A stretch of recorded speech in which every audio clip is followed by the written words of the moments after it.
Alright, hello and welcome back to Rough Rolling, where rolling above a 10 is a blessing and rolling above a 15 is an act of God himself. I'm Gray, the Game Master, and for those of you who are returning, I warmly welcome you. Newcomers, we're glad to have you here, and we hope you enjoy the visible pain of 5 players whom the dice will never like, let alone love. So, once again, I'm back with John, Lan, Birch, Barry, and Joel, and we're looking forward to, I don't want to say great session, but we're going to go with, whatever comes out. So Session that exists. yeah, it happens. So let's get into it, shall we? Yeah. Last time, the Gay Crashers completed their runs in the Monster Wrangle competition to varying degrees of success. Fernix was able to offer healing and a straight-up bribe in exchange for his success.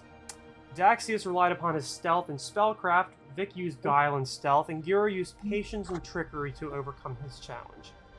With these complete, the party, yet at the Valier Society chapter house, retire to their own amusements, work, or to find something else to do until the prizes are divvied up. Meanwhile, Sven, having had his run earlier in the day, rushes out of the city and sets into a focused, bloodthirsty hunt, actions more in line with those of a beast than a man. After chasing and then tossing a raccoon from a tree, he chases down a deer and brutalizes it, rending flesh from bone and organ from body, savaging it as blood flies.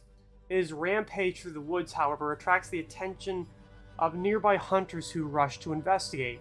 Hiding, Sven is unable to control himself as he watches with no small amount of delight as his body wrenches the head off of a hunting hound that managed to find him.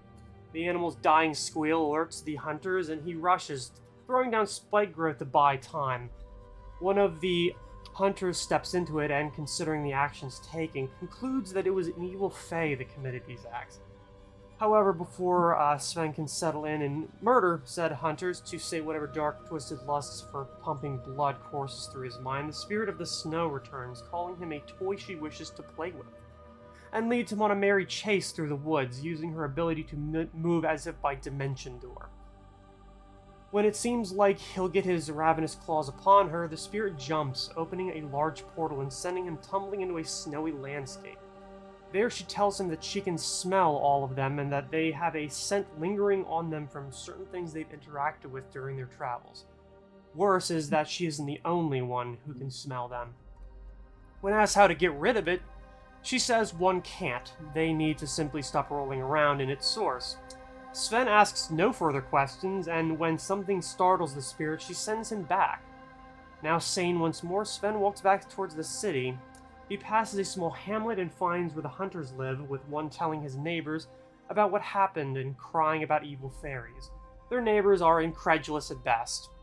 Sven, however, deepens this belief and shares ways to keep them at bay.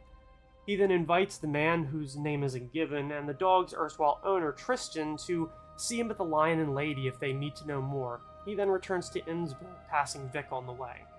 They each return to drink and revel, waiting for the ceremony to begin. Daxius, now embracing his kitsune form and moving around solely in it, is slapped by Natari, his cohort, and she tells him she followed Sven and that a trail of destruction was left behind, though she never saw anything conclusive. Daxius then speaks about actually wanting to do some good, and Natari is disbelieving but not opposed. He asks her to find out more about Sven, and she says she can't promise anything, and after their argument leaves with more questions posed than answered. Guru and, I believe, Daxius, before this point, spent a decent amount of their time playing carnival games to varying degrees of success and gluttony. And I guess with most of you gathered in the Lion and Lady or set about doing your own work, whether it is gem carving or magical research, that is where we will join with you all once again. So, it is about 8 o'clock at night. You guys know that's about when the event ends, and you think that most likely the ceremony for prizes should be starting relatively soon. So we'll leave it up to you. I believe we were all off with us, huddled around the thing waiting for it. Yeah, looking for the results of our event. I think we need to make our way over there first. Oh wait, do we? I thought we were already there. Oh, are Yeah. we? We're I think we were talking. I don't about it. Oh, okay. I'm wherever I needed to be, Right.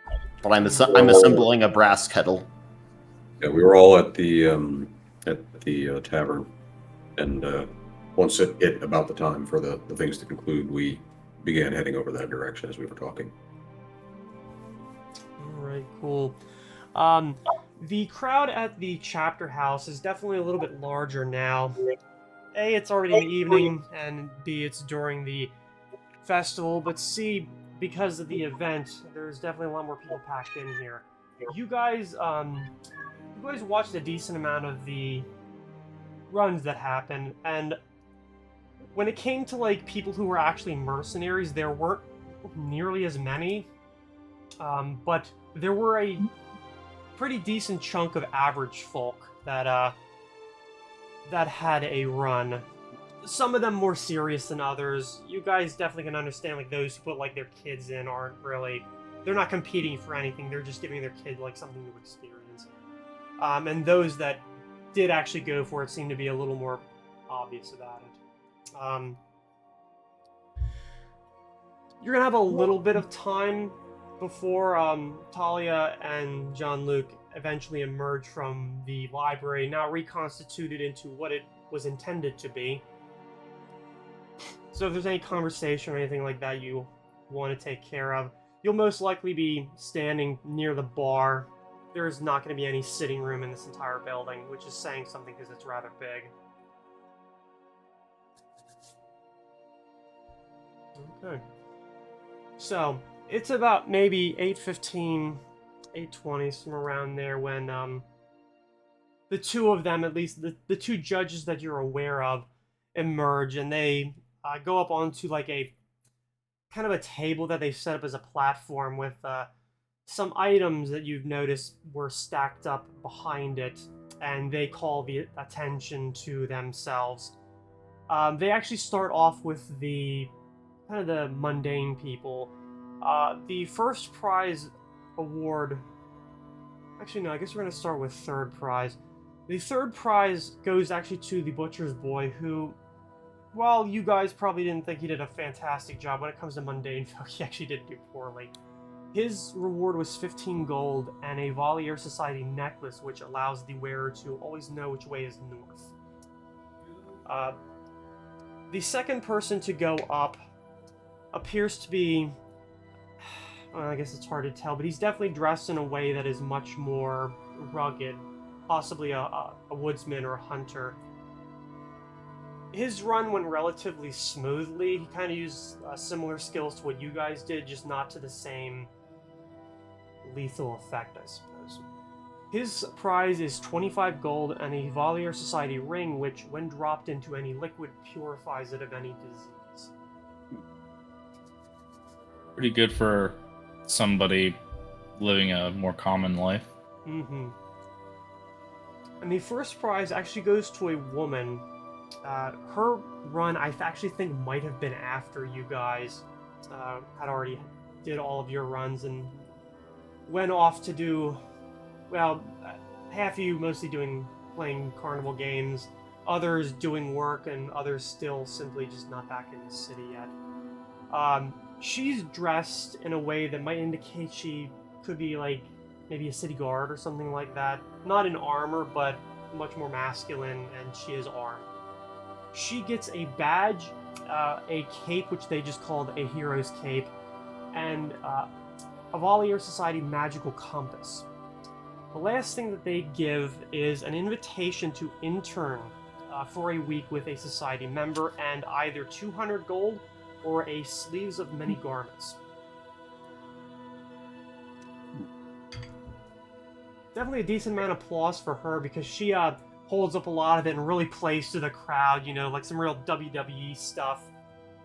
Some people throw some food and stuff, and I guess mostly jest, but eventually Talia calms everybody down and moves on to the prizes for the not so mundane people, adventurers and mercenaries, like people who actually do this kind of work for their living. She does thank everybody for participating, and that getting people like you to encourage people like them to interact with the wider world is really the thing that they were hoping to accomplish. And they had a pretty good turnout, even if the amount of adventurers who made a run wasn't very high. There will only be 3 prizes for these as well, but everyone else will receive a silver pin that includes a reptilian eye upon it, as well as a Valier Society branded covered compass, the same as the first prize winner for the mundane folk, which magically glows, so explorers can see even when in the dark. So she ends up having to calm people down as like conversations start up, and she kind of gets into it saying, for 3rd place, strangely enough, with 23 out of 30 available points, is Daxius. And she calls you up, and there's a decent amount of scattered applause. And, I don't know, do you actually go up for the presentation? Rugamesh gives him a big slap on the back. Isn't he still filled with pie? Yeah, he's just Mostly. a little bloated, just kind of clearly not enjoying going up in front of a crowd of people again so soon. Let's hear it for Daxius!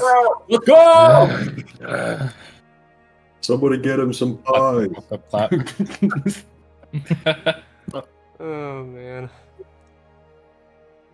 So she welcomes you up and, gives you like a handshake and kind of holds you up, like, obviously trying to pretend like you guys aren't like more familiar with one another. And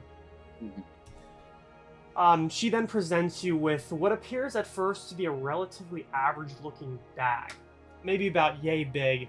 And she explains, first of all, it is Valier Society brand, and she says, this is one of our Valier's pouches. It makes it pretty easy to smuggle things through gates and past people who might not want whatever's contained within to get past them. A little bit of magical accoutrement for somebody who prefers to work out of sight. I want to just lean over to her and just whisper, do you really think I need a magical bag to do that? She just kind of leans back and says, it wasn't exactly made for you. This is more or less what we had lying around. Well, I've added the bag to your inventory. Thank you. Everybody knows that Daxius uses his prison wallet.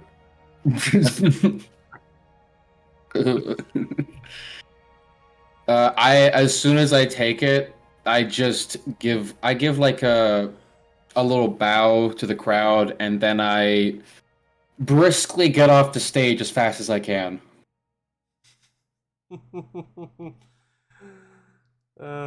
Yes. Okay. Short tail. Okay. She watches you go, kind of gives you a send off, and starts up a bit of clapping as well, and says, "All right, for 2nd place with 25 points is actually Vic'Talion. Please come up, please, come." Yeah, just kind of saunters over and doesn't really say anything. Just staring at people. Oh, please don't look too upset about this. She turns to the crowd and says, now, while you didn't exactly use the same kind of techniques that he did rely on a bit of magic, and which is why we'll be awarding you with, and she holds out her hand, and inside is a almost perfect, in color and in size, a pearl. It is a pearl of power. Every day you'll be able to regain a spell you already cast. Ooh. Very kind of you. Ooh, that's good. So I'll just kind of awkwardly nod, bow to the crowd and just walk off. She kind of laughs at this, and like the crowd has like a bit of a, they don't know what to make of you, especially when you just look kind of miserable to be there. And so there's like a bit of like laughter and conversation, primarily amongst those that you can tell like are accustomed to this kind of thing, whereas most of the mundane people, it's hard to tell really. Yeah, he's trying not to aggravate his fun allergy.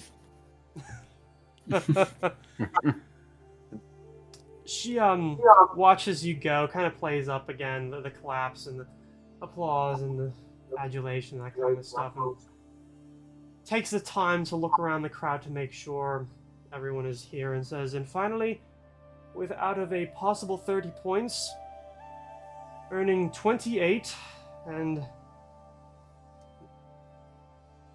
let's just say that it goes to Sven. Wherever you are, please. I go up. Sorry, I thought she was gonna finish that. I'm assuming that you've cleaned yourself up and you Oh yeah. I use the wand of prestidigitation to fully clean off all the paint, all the dirt, all the grime, all the blood, everything. All right. She welcomes you up, kind of gives you like a pat on the shoulder. She leads you to the center of the stage and says, she leans in in a way that like really only you can hear, and say, you should definitely thank Mr. Sharptail. He's the one that gave you the perfect 10 that earned you this. What was that name? Shoptail? Sharptail. He was the one that you chased. Oh. It was I and Jean-Luc who were judging you outside, and it was the person in the ring with you who was doing the judging for the third. She gives a smile to the crowd and says, all right, and to hopefully allow you to have a bit more, if not control, then presence, you will be getting this. And she pulls a like kind of a wooden box, like kind of the similar make that Garugamesh used to deliver the library collar up to the freehold, and opens it up and kind of shows the whole crowd and turns it towards you and says, a headband of inspired wisdom. Ooh. Nice. Okay. What does that do? I just mutter to myself, oh, perfect, I can take that off the list. I think my boots already had wisdom on them. But do they have +2 wisdom on them? No, they don't. Then we can repurpose them. Is that what this is? Plus... Yeah, no, but I have boots that are enchanted with +1 wisdom. I think that's fine. Stack. Yeah, I think so. Maybe? It's overwrite. The higher bonus applies. They're enhancement bonuses, so they don't stack. Okay, cool. But if you have a redundant one on and one gets dispelled, still got the +1. I guess. No, that is really good though. Jokes aside, man, I didn't have a speech prepared, but I feel like Sven would give a speech if he was allowed one. Maybe he's not in the mood tonight because of the given events.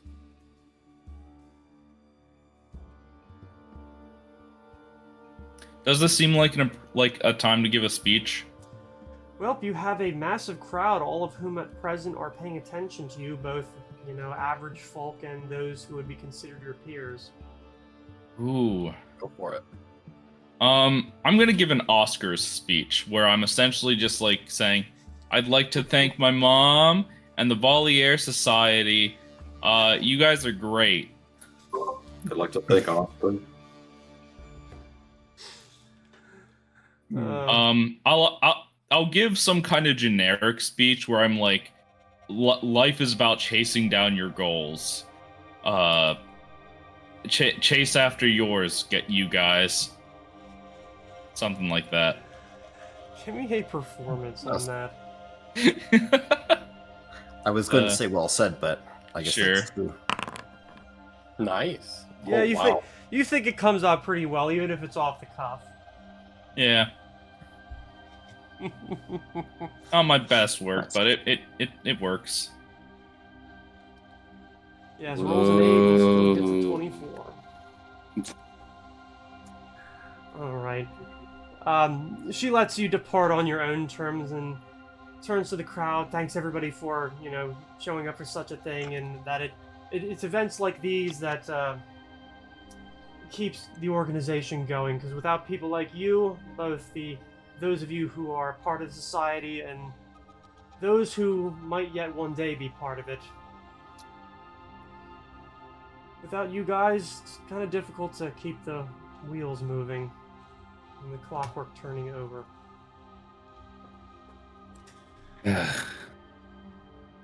We truly live in a society. A Voliere society. Thanks for watching. Christ. Yeah, after that, the tavern room kind of just falls back into conversation, and there's some music being played in some places, but a lot of it's just laughter and loud conversation, booze being slung and food being consumed. Some people do shuffle out once the prizes are all divvied, including like the average stuff or like the participants, the consolation prizes, but a decent amount of them stick around. So for the rest of the night, you guys sort of have free reign. I'm gonna party it up and get really, really drunk. I'll tag along, just tweaking the kettle bit by bit. Maybe having like a beer. Okay. Where's Grugamesh? I haven't gone anywhere. I'm still at the Valier Society bar. As soon as the event's over, sorry, unless you had more, I didn't mean to interrupt. No. Just gonna walk up to you, fiddling with the bag in my hands, and just... What you got there? It's a bag that allows you to store things so that you can... Basically, it has a hidden compartment to it that isn't detectable by magic or people searching it. I don't really need this. I can do this on my own. Feels like something you would get more use out of. I could definitely use it. Here, I just push it into your hands and...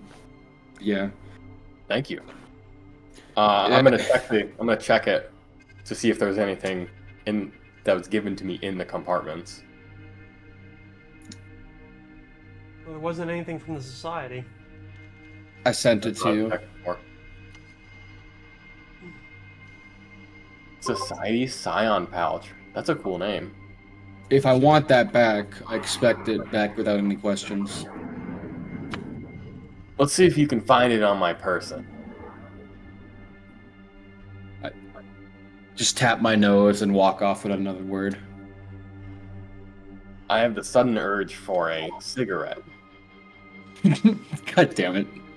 I'm gonna see if I can find it on Dax's person. Woof. Woof. I slap your hand away once more. Try again. That was something shaped like a cigarette, but that wasn't a cigarette. Oh wait, I still have to... Yeah, try again. Barely. Well, I take the bag and... Where are you going for the night? I stop and turn back. Honestly, I haven't the foggiest fucking clue. I didn't expect to win anything, and, I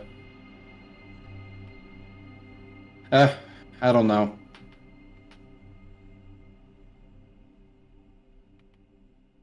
Well, said. I figure some celebration isn't due.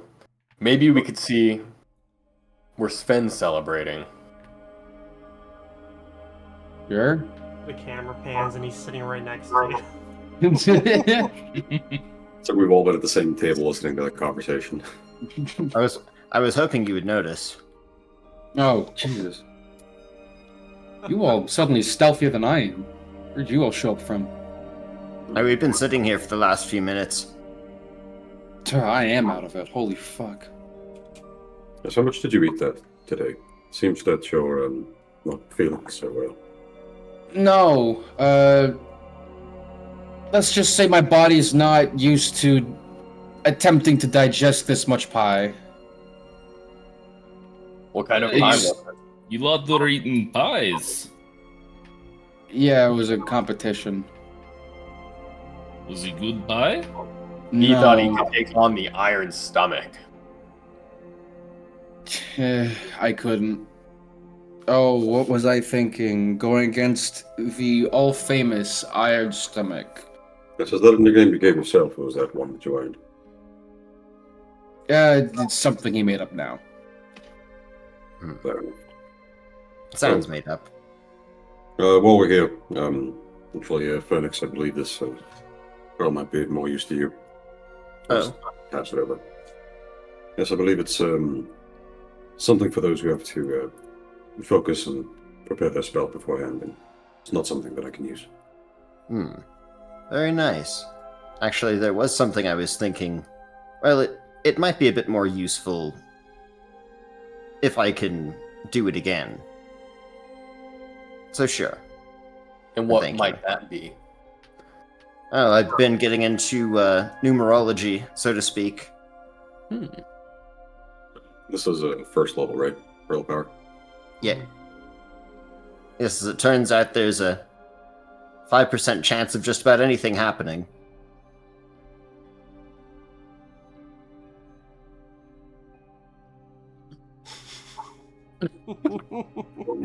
He just goes back to tweaking the kettle with that.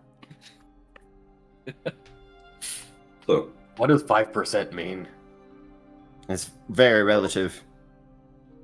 Actually, Imagine- I don't know what that means. Imagine you have 100 apples and take out 5 of those apples. Then you have 95 left. Well, no, the 95 are gone. And then you have Yeah, 100 new apples. So 95 are gone. You get 100 new apples. So that's 105 apples. And that's 5%? And you take 5 more. And that's the way 5% works. I think we're confusing him more. This isn't how I learn maths. Every single decade, the school system changes how they teach math.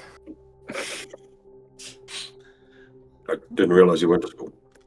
Be easier. It is I was to make hard improvements.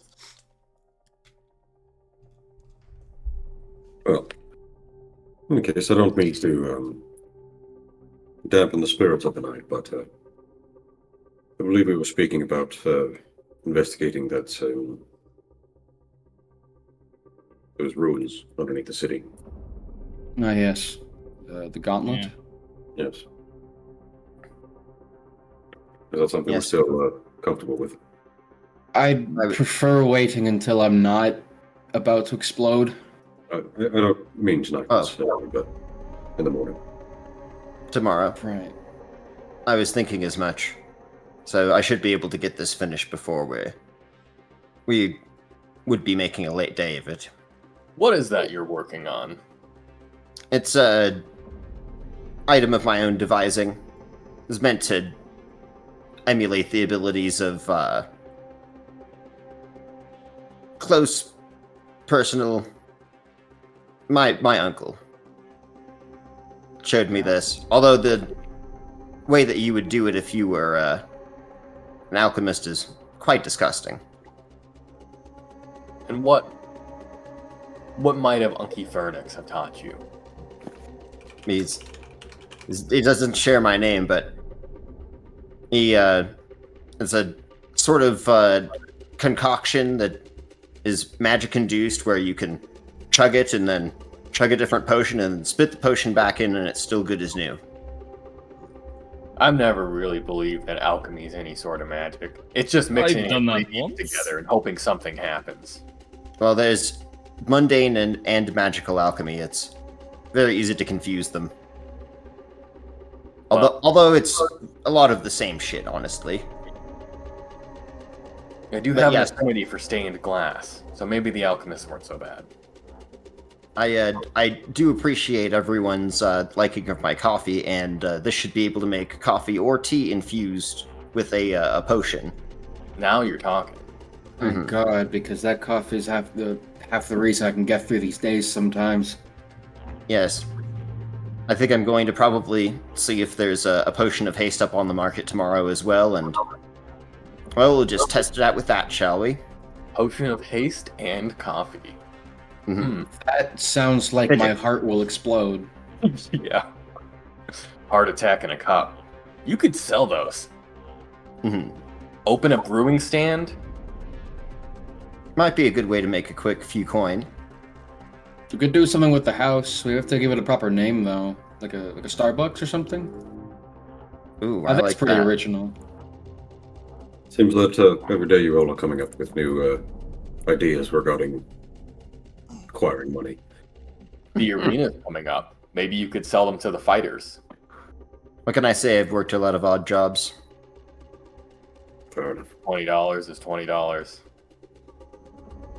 You'd be surprised how difficult it is to find someone who can brew a good cup of coffee in Podunk McNowhere.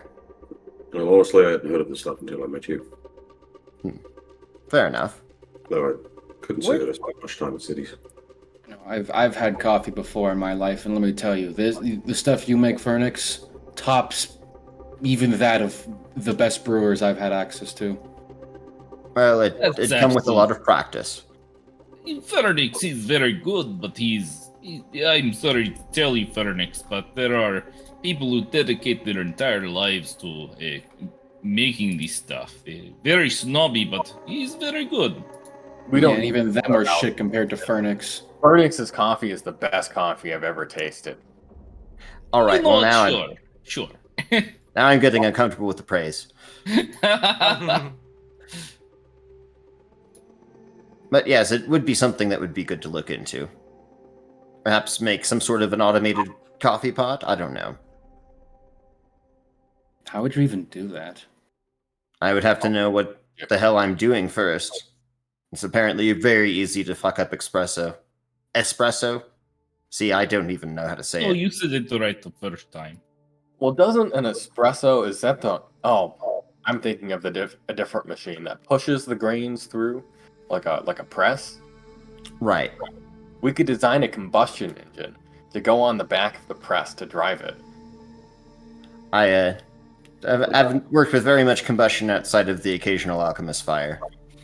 With all due respect, while dwarves are known for their craftsmanship, Gilgamesh, I don't know if that's something you'd be able to pull off making. Not yet. We need to create, precision tooling first to make the accurate cuts needed to, shape the combustion engine. Without Yes. the proper tolerances, we won't be able to contain the explosion within the cylinder. He is right on that. Ben drinks Somehow. from his cup. I'm not sure, but at least I know that you're very good at regurgitating information. I can't tell if you're actually just hiding your intelligence from us, or if you are just an information sponge and don't actually know anything you're talking about.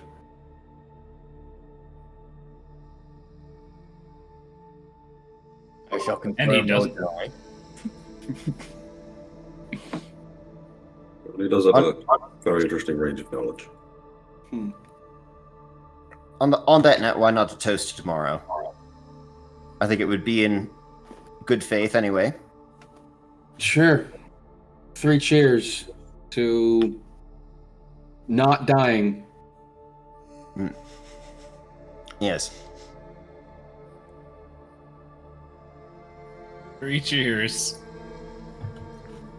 And coming back here and enjoying another sloppy ale. The party is so awkward this session. I love it.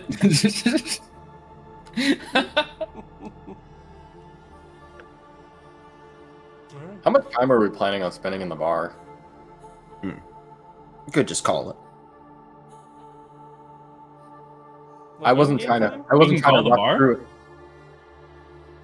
Sorry, what was that, Barry? We can call the bar? Yes. I'm not trying to rush Call it anyone whatever out you of want. here, but Gilgamesh does have the gym shop now, which is technically a mobile workstation. If it's not crowded, I could theoretically bust it out and do some crafting in the meantime during this lovely conversation. Like a bunch of horrible MMO players. Yeah, it's You're busy sitting here as hanging shit out in here. and then changing your crafting gear, and I'm like, oh my god. No, this fucker. Gold for GF. Well, it's I, been, I, good talking to you. Good work today. But I have a bit of work to do of my own, so I might be heading in early. Hold on, one more before you go. Let's get 3 cheers for the 3 winners. Come on, Vic. Hip, hip. Surely you can celebrate hip. tonight. Hooray! hooray. Oh, did you not hear me? Hmm? I said to Vic, yeah, Vic, surely you can celebrate tonight. He looks visibly uncomfortable. And maybe if you stood up and gave him a speech, he might be implored to join us. Oh, hell. I don't think that I certainly don't need to be giving any speeches. Don't know how that would go. But no, I'm not a fan of intoxicants, and frankly, it just hurts my ears being in here. It is very loud. Oh, he's old. I do have to agree with you on that front. Wait, how What? old are you, Vic? I forgot.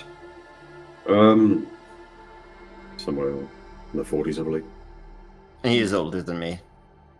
By a little bit. He's old. For a half elf, that's actually still fairly young. He's young. Yes, I've never felt very old, but I suppose I have been traveling around for the better part of 20 years. Quite a long time. Some of it more eventful than others. Other times. The last few weeks have certainly been quite a mess. Have you always have. traveled alone? No, well, spent a few years traveling after I left my home with the Elven folk, which was an interesting story. But spent a few years traveling on my own before I met my mentor, and after we met up, we spent the next decade or so traveling together. Quite a long time. Yes. Well, since we're going to see your mentor, is there anything we should know about them? Well, she's not very much like me. Very much, well, not in many ways, I suppose. Not Elven? No, she's a human. Mm. She's got a strong personality and similarly strong beliefs. And, well, to put it into perspective, the reason that we part ways was because we ended up arguing about quite a bit. Never anything to completely ruin the relationship, but there was a lot of butting of heads. And she didn't want to change her ways, and I didn't want to change mine. So we simply went our own ways. But I think that you all will get along fine. Well, Possibly. I'm sure the bond is still just as strong. I'd like to think so.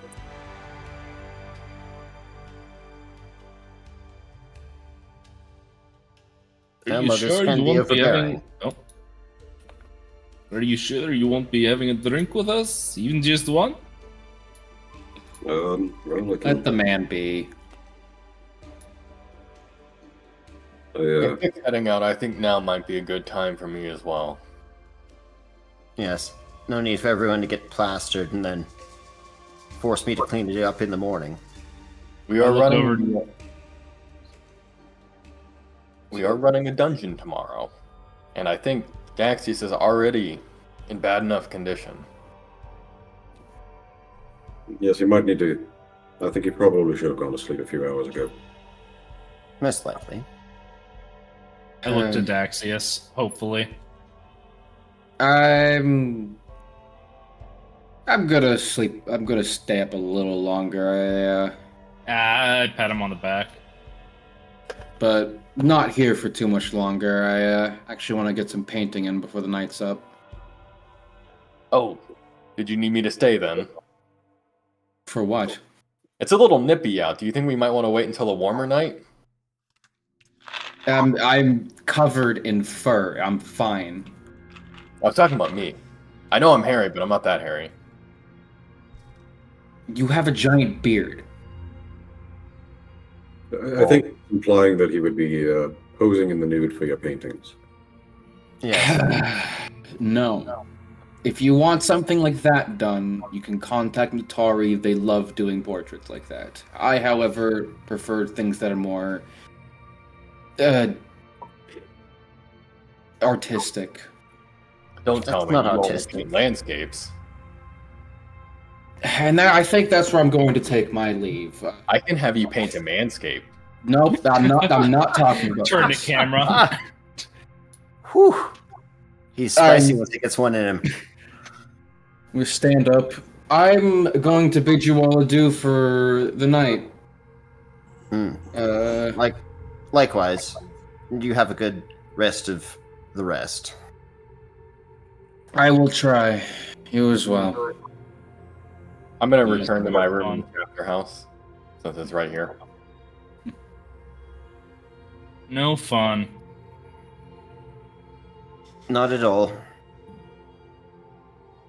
Yep. Speaking of which, you did win, so don't get too bug-eyed here. And I slide a couple of gold up onto the table. Oh, I'm sure Sven won't be drinking alone for long, with those charming good looks. And I rustle his. You're gonna have to reach really high up to Yeah. rustle anything that isn't weird.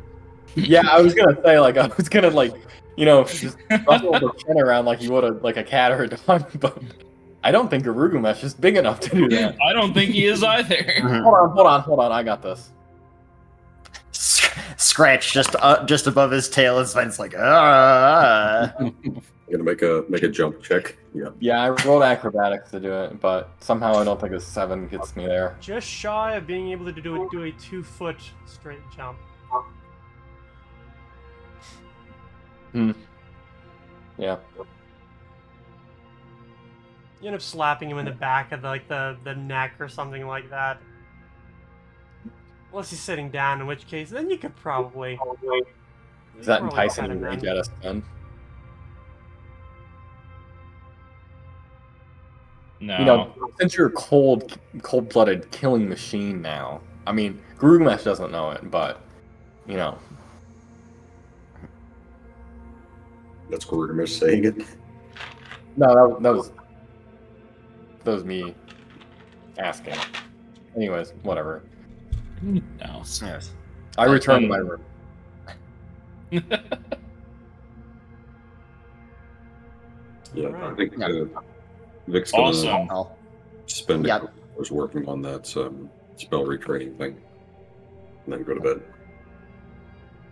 Yeah. All so- right. Yeah. Phoenix just looks over at Sven and is like, well, any requests for tomorrow? You know what I'm capable of pretty well. Why don't you take the night off, Phoenix? I think this is a good day for it. I'm almost finished here. And then I should be good. Are you, sorry, out of character, are you asking about magical items to make tonight? Oh no, just like... trying to be like, what sort of magic should I pack? You know. I see. Okay. He's usually the recipient of buffs. Usually, a lot of them are his own, but I do have like that Blessing of Fervor shit. I'm not sure. I don't even know if Sasha can fit down there, can she? Of course you can. Reduce animal spell. Yeah, she should be able to. I think the door was a double wide, right? Yeah, it was pretty fucking big. Oh yeah, she's not fully big yet, is she? I wonder if those big doors I saw underneath the Lutz Manor was. I don't know. Like they could be. I guess Yeah. we kind of have to say that she's at least going to be big for tomorrow because we're going to actually do combat. I say, Sasha's been growing quite big these past few days. I don't know how much bigger she'll grow, but if you have some way to make her smaller to fit into the front door, then perhaps that. But otherwise, you should be fine. I'll see. Maybe just application of grease. Honestly, she's pretty good at squeezing through things. Though I can't imagine she would like her butter greased like that. But Would make her harder to grab. I'm sure she'll be fine if I ask her. Yep. I do actually have an odd way of doing that, although it would involve you grabbing Sasha in like an aggressive manner. Mm-hmm. And then me getting her to escape with teleportation. It's a little bit off, but it should work, provided it's not more than a 15-foot gap. Off is one way to put it. I'm sure it won't be a big deal. At any rate, She'll really be fine. yes. Well then, I suppose it's about that time for me as well. I can get the remaining bits and bobs assembled in the morning and just start. Ooh, that's right. Good on your end? Yep. Just punched my mic. Yeah, I'm just wrapping up all the parts for the kettle and heading to bed. Back at the back at Dexius's little crash pad. That is still completely unfurnished. Yes. And Sven's gonna. Furniture and the prizes. Ben is gonna spend the night partying, but he's not gonna try and seduce anyone. Instead, probably by the end of it, when he's very drunk, he's gonna go back to the Daxius' house and see if anybody is still awake. There's a non-zero chance Phoenix is still awake. Specifically interested in Atari.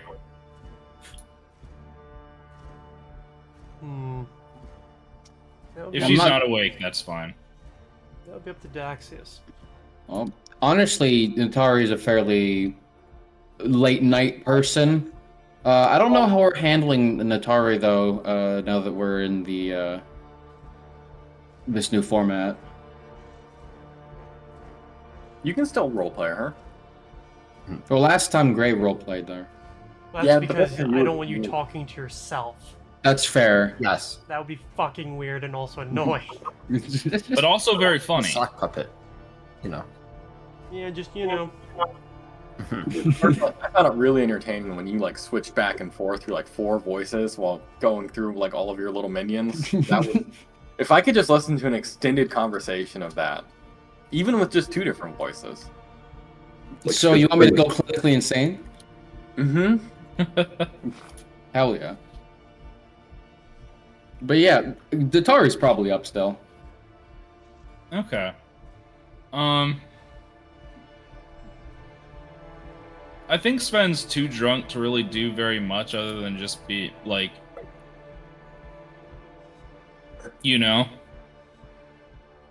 Right.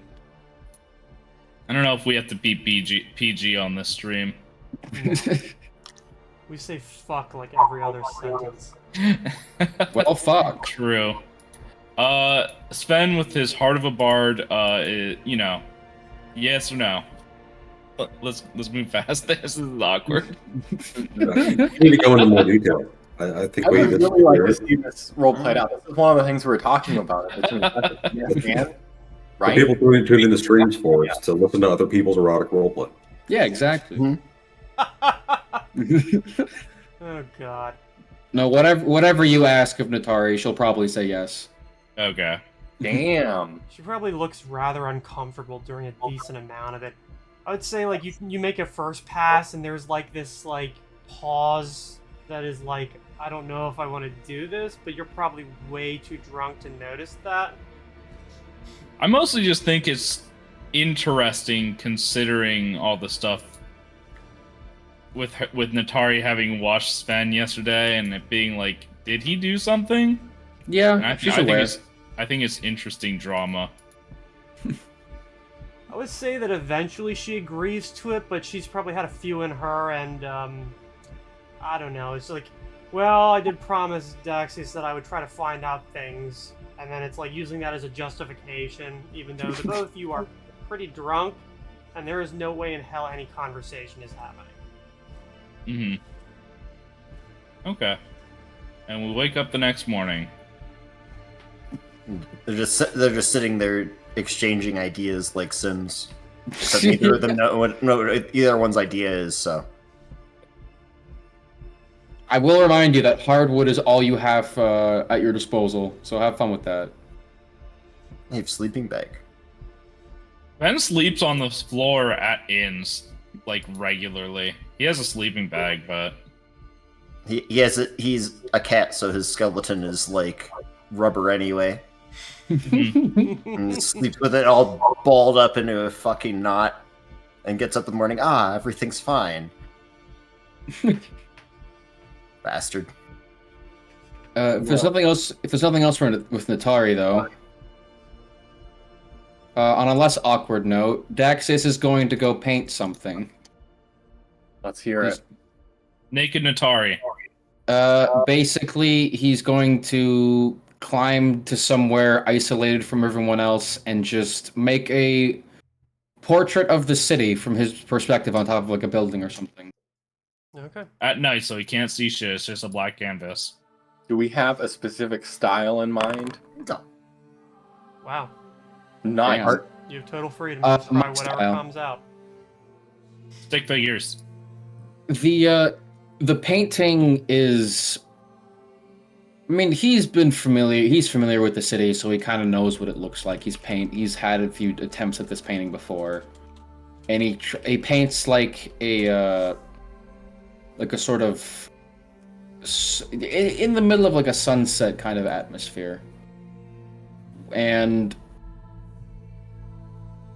there are some buildings that look kind of almost purposely lopsided, and it's sort of implying it has some kind of meaning to it. And they're mostly like the government buildings, and all of like the slums and stuff that the city would normally be. Well, you could see from that angle, all covered in darkness. What's the ratio of sky to landscape? Like, I don't know. Joel's not a fucking painter. Like 30% sky. Okay. He That's was pretty wondering good. where the dividing line is. I don't know. I forget the Excuse word. vanishing line.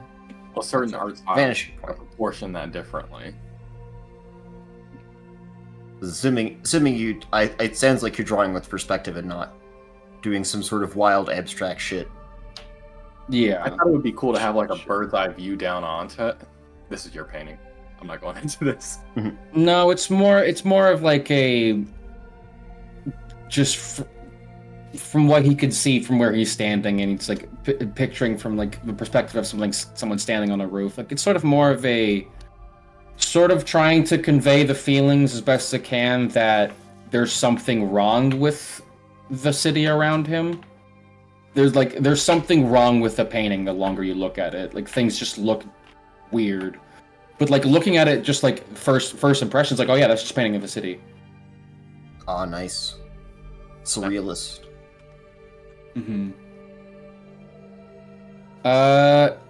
he's gonna paint that, and then he's going to use his alter self to go back to his human form and just shake himself off. One day was enough. And he's gonna climb down and go to bed. Alright. Well, Gilgamesh is going to attempt to craft something out of that amber. Since you said it was 3 large chunks, what I'd like to do is carve some pieces off and make like a golden laurel. But in the laurel leaves, I'd like to like embed amber, and I want to polish it up real nice. Okay. Am I allowed to incorporate multiple amber pieces into this, or Yeah. you have an idea? I'm gonna use 2 of my 3 pieces of amber.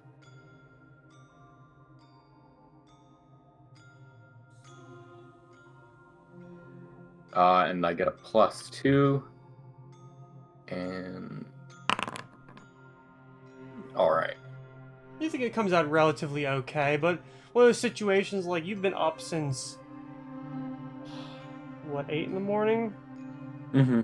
So, it's probably now going probably closer to 10 or 11 o'clock at night. It's been a long day with a lot of activity and a lot of alcohol has been imbibed. You don't think it's your best work, but I don't think you're necessarily upset with it. It's one of those things of like, I'll just need to spend a little more time on it. Mm. And what are we saying the value is on it? So what is the rest of the laurel actually made of? Gold. Pure gold? How much does it weigh? I don't know, maybe quarter a pound. Okay, so a pound is generally 50 coins. Okay. So 13 plus the 70. You're thinking you could probably sell this for like 125, maybe 130 without That's too much pretty of a good. problem. I'll take it.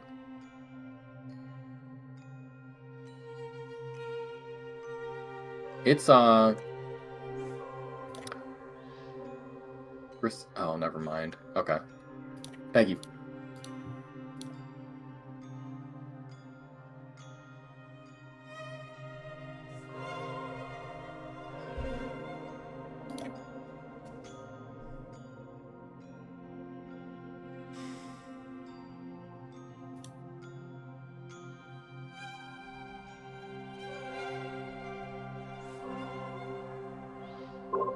It's funny watching the map and seeing the little cursors just flying around the city. Yep. I believe everybody else, Furnix, you're working on your stuff. Taxi, Sven, Vic, you are in various states of rest. Yeah, Right. Oh shit! I'm arrested. I was gonna ask, have I had enough time to do a week of research on the new spell? I know I'm splitting my activity, so I'm doing like I'm doing probably more work in a day than I might otherwise be able to if I like slept. But I was gonna say, I think you're able to derive like at least 12 hours of work out of days like these where you don't really have much going on. Oh. And like the activity that you personally have done honestly was over relatively quickly, so it's not really going to be cutting into your like what you're doing on an average day. So if you think that's more than enough time, Yeah, I was like, I think so, because I'm like, hell, it could even say that, well, some of the research that we were doing in the library was for that too. So, yeah, if you say yeah. it's good, I'm like, let's do both of those. And I don't think it's a very high DC. Just seeing if I roll like that first one. Okay. Actually, did I do that correctly? I I think researcher, yeah, arcana and spellcraft. Okay, but assuming that's good, I'm pulling out a brand new bag over here. We're going to be having a new spell on the board. Ooh. Nice. Which is, actually, I guess, yeah, that should go in out of character. Let me just get that. So it's a dual-purpose spell called Golden Moment. Lasts for a round per level, and it'll prevent damage from the first attack that hits you, and at that time I can choose to immediate action teleport you closer to me.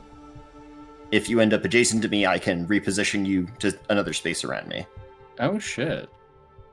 So it's less effective at preventing damage than Cure Wounds, but in a sense it can be more effective than at preventing damage, provided, you know, I'm getting you out of a full attack, get interrupt a grab, something like that. Okay. So That's pretty hype. yeah, I was just trying to think of a thing that would be more effective, but not really replace like just, you know, standard like combat healing stuff. But that's also workable for Alchemist, Bard, Druid, Inquisitor, Paladin, Ranger, Sorcerer, Wizard, Summoner, Witch. So Oh shit. What level is this? first level. It does require a valuable focus. Right, okay. It's 25. Because admittedly, especially for the level that you would get it at, like level 1, it's a lot for compared to Cure Wounds. But like at the level that we're at now, Cure Wounds will always heal more than that, even on minimum.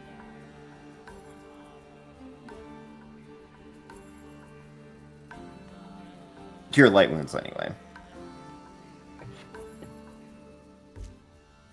So with that, I'll just resolve to teach it to everyone in the morning and probably just, like, turn over and pass out after closing whatever book I had written that down in. Alright. You're just a workaholic, aren't you? Yes. Oh my god, you have no idea how long I've been waiting to have money. I can make the things with the money. Oh, and I just put like 2 hours down on my like spell retraining stuff. If that works for you. Oh yeah. Yep, and oh, in fact, that's true. I'm like, I thought you were at the chapter house, but you're at the Dax pad. Yeah, I think we're doing Dex retraining pad. stuff. If you have time, they'll probably get back after that. Yep, I can do that, and also I can clue you into the new spell, and then your god will just finish the work when you prepare it in the morning, or rather your object of worship. Yeah, Your divine connection. I don't know if you guys can hear my dog screaming, but Oh no, I can't. I think it makes it easier that both the spell that I'm trying to get and the spell that the spell that I'm trying to get is on both of our spell lists already. So I think it helps with the training stuff, I believe. That could be Yeah. misremembered. I think Anyway. so. Yeah, just 2 hours out of the 16, I believe. Yep. And as usual, I forgot that all of you were gosh darn spontaneous casters. Hell yeah. It's real nice. Well, you can still use a scroll of it, Hmm. except for Daxius. Weirdly enough, if I make it, but How anyway, come? because I'm divine and you're arcane, you have to Right. UMD it. And Gotcha. I thought, I was like, did you say you didn't put points at UMD? UMD. Use an magic device. Oh, I'm pretty. Yeah, hold on. Oh, yeah. If you've got enough and you have 11 whole wisdom, then you could do it. I have +8. I might be able to. At least scrolls don't usually blow up in your face. It can Fair. happen, though.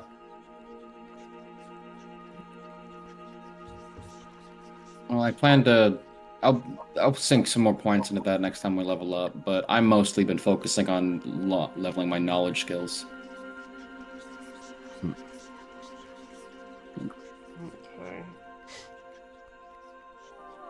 And then I'll make the spellcraft for the coffee pot in the morning. After I guidance myself. At freaking 4. I have a +4 bonus on that roll from traits, and I'm like, I still think that is just barely enough because of the valuable material component. Or focus, anyway. Okay, and I think if that covers covers what everybody is doing this evening, then I suppose we'll be passing the night. When do people think they'll be getting up the following morning? Like Probably 10-ish. pretty late. Well, I mean, Sven normally wakes up pretty early, but a little later than normal. Gurgamash is probably going to get up as early as he can. I think Vic would probably be one of the first up as well. I'd be the last. Okay. So, I'm burning that candle at both ends. those of you who go to bed at least before midnight, you're able to get up at like around 8 a.m.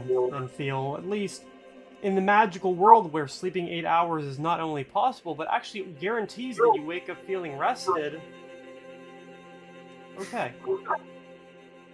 That never happens. I No. don't want to talk about sleep right now. Are we saying Gurgamash went to bed before 12 a.m.?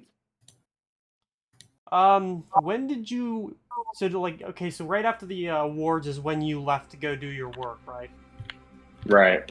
I think you could probably get yourself to bed before midnight. Yeah, I was planning on dropping off a piece at the auction house in the morning. That or sending Lugo to do it, but he's at the Lion and Lady, and I didn't think ahead. So. Okay. Alright, so, well, those of you who are up at like 8 a.m., which I believe at this point is Vic and Gurgamash. What is the plan? Vic, why don't you go first? Yeah, I think we, if I'm remembering correctly, we needed to talk to folks over at the Red Temple about getting permission to actually go back down there. Am I remembering that correctly? Yeah. The person that you ran into was a priestess of Ixthanis, Kira Hornblower. That I ran into. Ran into, that... Yes, that Fernix ran into. Yeah. Very literally. Everything was totally fine with me being in there. Uh-huh. Yeah, I mean, if everybody else is still asleep and we're, not in any particular rush, he'll head out, maybe, I don't know, feeling ambitious today, and is gonna maybe go out and buy some bread for breakfast. Damn, that's crazy. Yeah. Bread for breakfast? What the fuck? Yeah, Vic's an exciting guy. Mm-hmm. Bread puff cereal for breakfast. Now, what kind of bread is it? Are we talking about hardtack? That's not bread, technically. Ooh, We exciting. call it bread. You can It call it was bread. called bread. It was called bread before it was called hardtack. So let's not get into them. Okay. Anyway, Not buying. that's not edible on its own. Mhm. So, probably just whatever bread is available. Well, I mean, you do have the run of the gamut when it comes to the Flagstone market, so if you want something like kind of sweeter for Andy Brioche, you're able to get your hands on that. Ooh. Yeah, probably.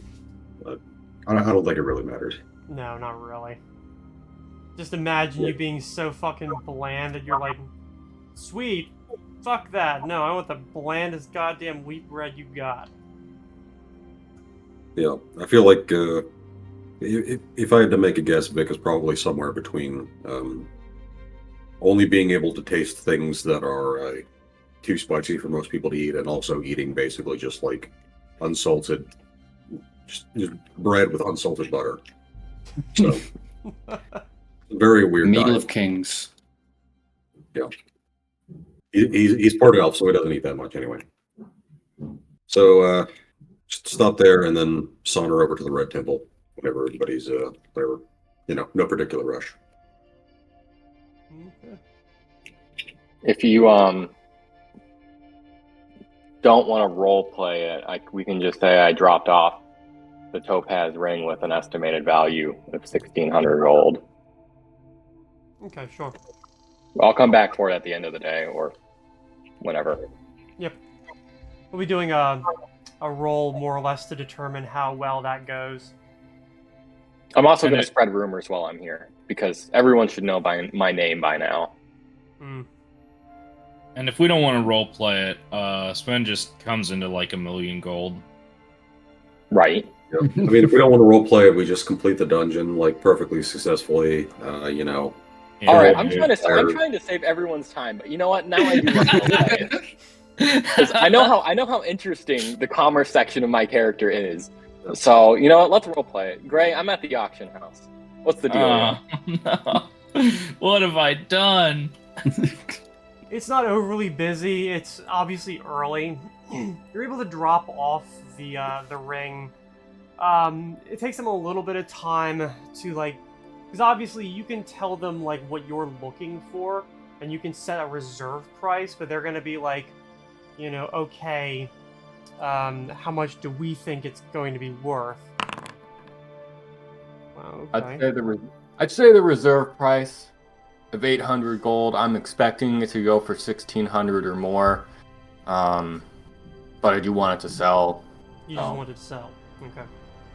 I want to get as much as I can because I'm a renowned craftsman now, and I was about to role playing into being a dick, but I don't really want to. Yeah, the auctioneer is looking at you and it's like, sure, whatever. Can I roll a bluff? Sure. And this is for... See if he believes I'm a renowned artist, so that way he might promote the piece a little bit more. Talk about, this is a piece from the great artist known as Garugamesh, hailing from Dagthorium. That sort of thing. He looks to you and hears, and he's like, well, I can tell people about it if that's something that catches their fancy. I'm sure it will help. I also provide him a pamphlet with my in-town clients. He takes it and he's like, well, this actually makes it a little bit easier. I would hope so. I'm serious, and I'd love to put more pieces up for auction if this one does well. I'm very verbose and loud about this, so that way hopefully the other patrons hear me. Well, he tells you that most likely the ring won't be going up to the block probably until mid to late afternoon. Alright. Give me a d20 and we'll get back to that when the time comes. Sure. Come on, Lady Luck. Alright. I'm okay with that. And I'm gonna go try and I'm gonna head over to the Dax house just because I don't know where Vic is. I know everyone else stayed there for the night. Okay. I believe who is at the party's home? Sven, Daxius, and Fernix. Yep. Hello, I came for my coffee! I say as I slam open the door. Oh, good fucking morning to you too. I A little quiet. special kettle might be ready. I'm just waking up off of the ground, arm is still present, which is probably the first time that's ever happened. And just give me a minute. I hoist Actually, Fernix up by his ghost arm. oh, shit. Well, at least good to know that doesn't get detached that easily. Do we want to try and find out? No. Well, it's a projection of the astral body, so should just reform like 6 seconds later, approximately. Yeah. Anyway. Any Yeah, idea so how we get started on getting into the sorry, I'm blanking on the name. It's not the trial, it's the Gauntlet. yes. I can lead us there. It's a little out of the way, but by the temple quarter. Have the others woken? If it's easier to say that I hope so. let Gurgamesh know where he was going, then we can say that. You're the first person that I've seen since consciousness this day. Well, let's rouse the others and get a move on. Ugh. Your loud entrance already woke me up, you hear from the other room. Yes, the walls are And I'm quite glad I don't have to go near you to do it. So just as a heads up, by the way, I've been role-playing it as, like, because Sasha has been growing, she no longer fits into her leather armor, obviously. But I haven't bought new armor because Sven doesn't know how big she'll get, so he doesn't know, like, the dimensions he'll need. So for this, she's not gonna have any armor. Cool. Ballsy. good time to have invented that spell. Yeah, I just forgot about that, so, Like an enlarge armor spell that we can use. Uh, I don't think so. there's one to lighten armor. But I don't Enlarge person enlarges the stuff with them, but... Huh. Yeah, if you There wanted to should do it be... like that, you would have to, like, enlarge them and then have them put on the bigger armor, which still doesn't solve the problem of the armor being too small. Huh. There should be a cantrip that's, like, enlarge equipment.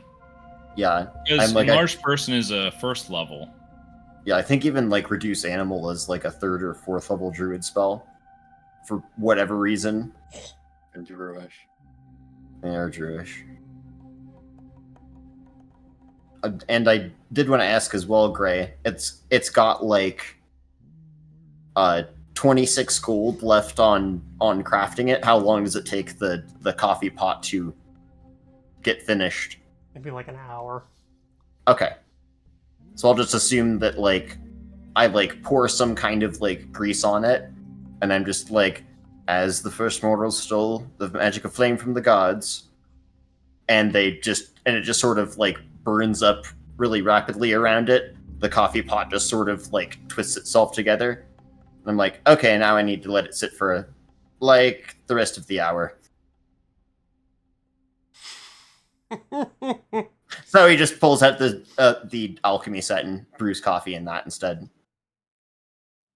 But I will get us the nice coffee today. Mage armor is creature touched. Mhm. So Yeah, I think that'll work. could put that on Sasha. And it's cheap. Does anyone have access to mage armor? I do not. But if you wanted to get a potion, it'd be like 50 gold for first level, and it lasts an hour. Yeah, I might as well. It's Mhm. probably a smart idea to give her that +4 AC. We can drop 100 gold and get... no, we'll drop 200 and get 4 of them.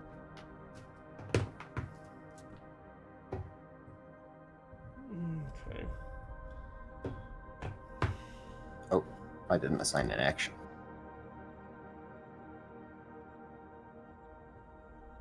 That spell.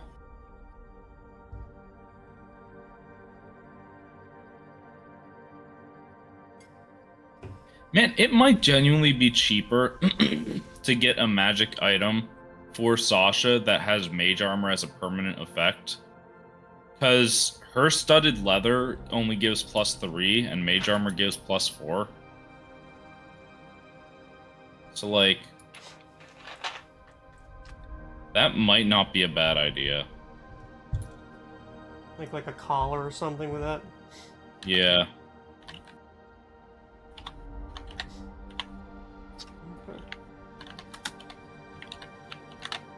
Alright. Well, those of you who are more religiously inclined generally know that most churches or temples do open pretty early. They don't really do a lot of, like, events or, like, lectures or anything like that until at least 10 or 11, but usually the buildings are open and the priesthood is about. And probably by the time you guys are done with your, I guess, coffee passes for breakfast in this group. Yeah, why not? Well, I mean, Oh, I'm hold on. fucking stuff from yesterday. Yeah, that's fair enough. I was like, wait, can't we just? Where is the house located in terms of the town? It's actually on the map. It's by the Silvercore prison. Mm-hmm. I was gonna be like, literally the delicatessen is right there. Mm-hmm. It's right there. So I'll be like, all right then, fine.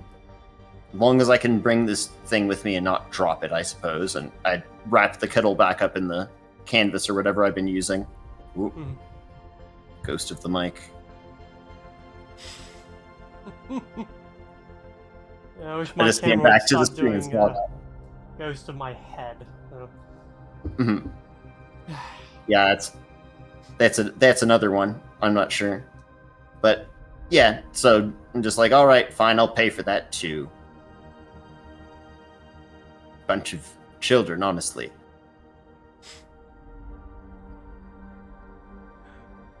All right. Well, yeah, you're thinking like by the time you're done with whatever passes for breakfast, like 9:30. I figure those of you who are awoken by a rude dwarf smashing in the front door and waking up the entire neighborhood, including all of the Daxus's probably angry and hungover cohort, variously passed out throughout the 4 floors of this townhouse.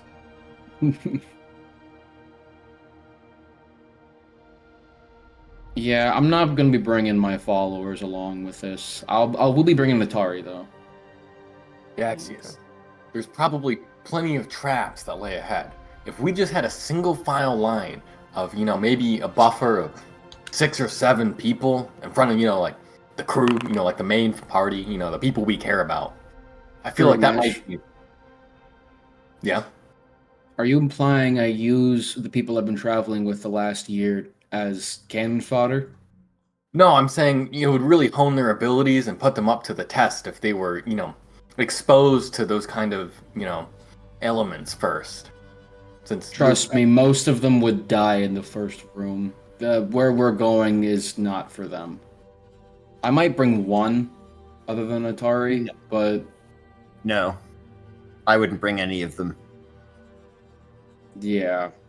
The summons that I can bring, they won't truly die if they're killed in that state. So, if we need anyone to be expended, I can move things over. Do we know how long this will be? Like, in game, like how long it would take us, how many rooms there might be? I don't think any conversation into like the depth or detail of the thing was really posed. I highly doubt that the library has schematics lying around, but maybe members of the church know. Yeah, but more like a general idea, like, do we need to be really careful with our resources, or is this like... Never hurts. Considering this is something called the Gauntlet, the name itself is very telling, so I'm assuming yes. Yeah, I'm not certain we can get any solid answers before we head down there today. Alright. Then out of game. Birch, I think this is maybe the time that we save all your healing for if we need it in combat, like all your spell slots, because I've got my wand back up to 50 charges. Mm. Like anytime Well- we're out of combat, we can just heal with that. I do have burst heals, remember? Yeah, I'm saying like save that for combat Oh, because we don't know how long this will be, so we don't like. Your stuff is a lot more immediate, whereas my wand is just a 1d8. yeah. No, I'll be keeping that in mind. Do you Mhm. still have cure crit is an option? I think I can actually summon something that can cast a cure spell too, but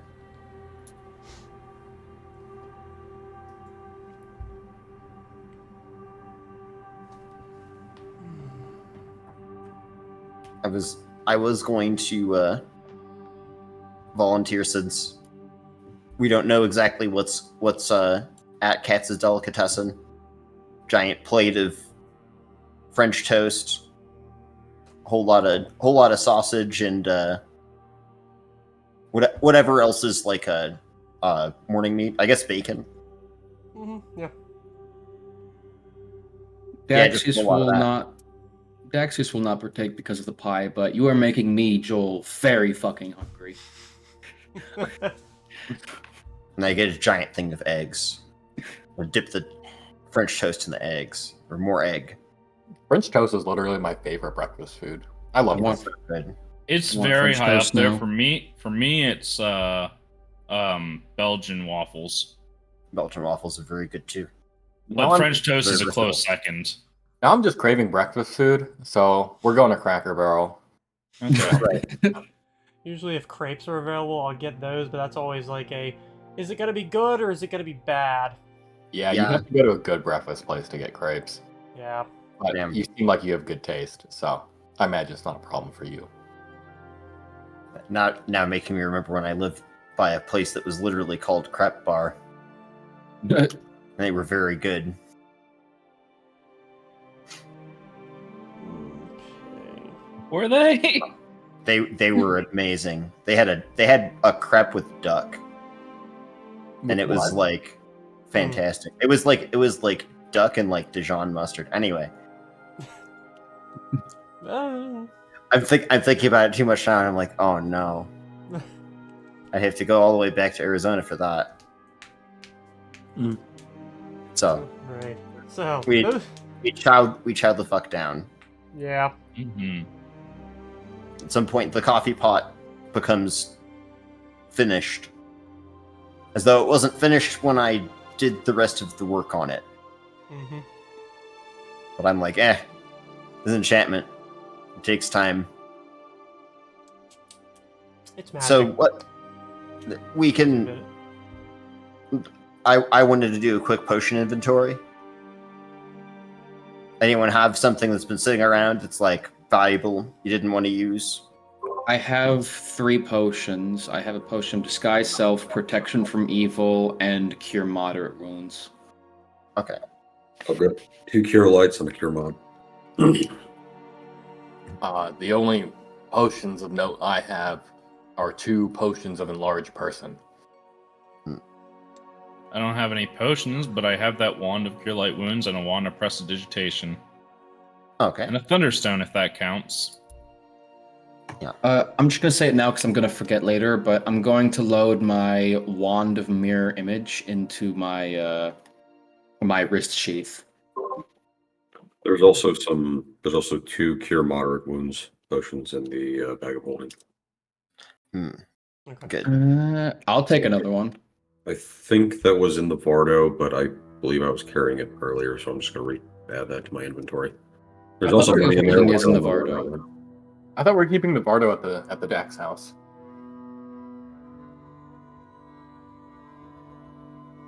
Yeah, I mean, makes sense.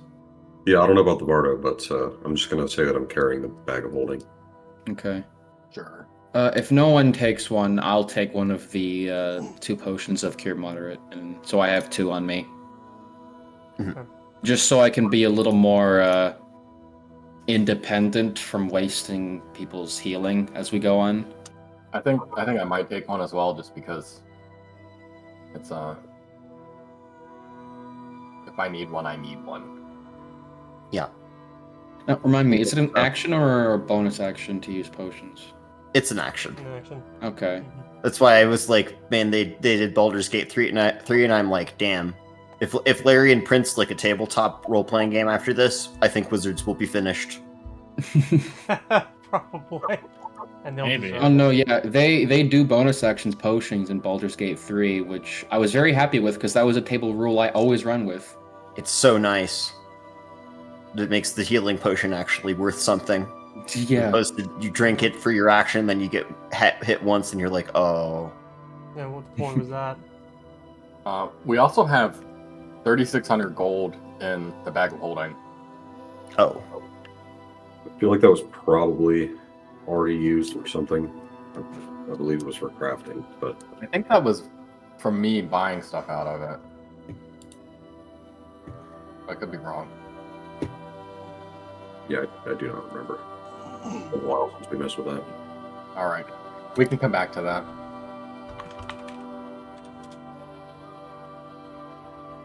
Yeah. And then I guess after doing all that, I'll be like, well, then I have to do my preparations because at this point, I've literally done everything that my god will allow me to do before they get mad.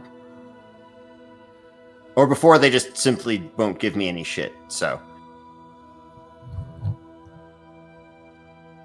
Okay.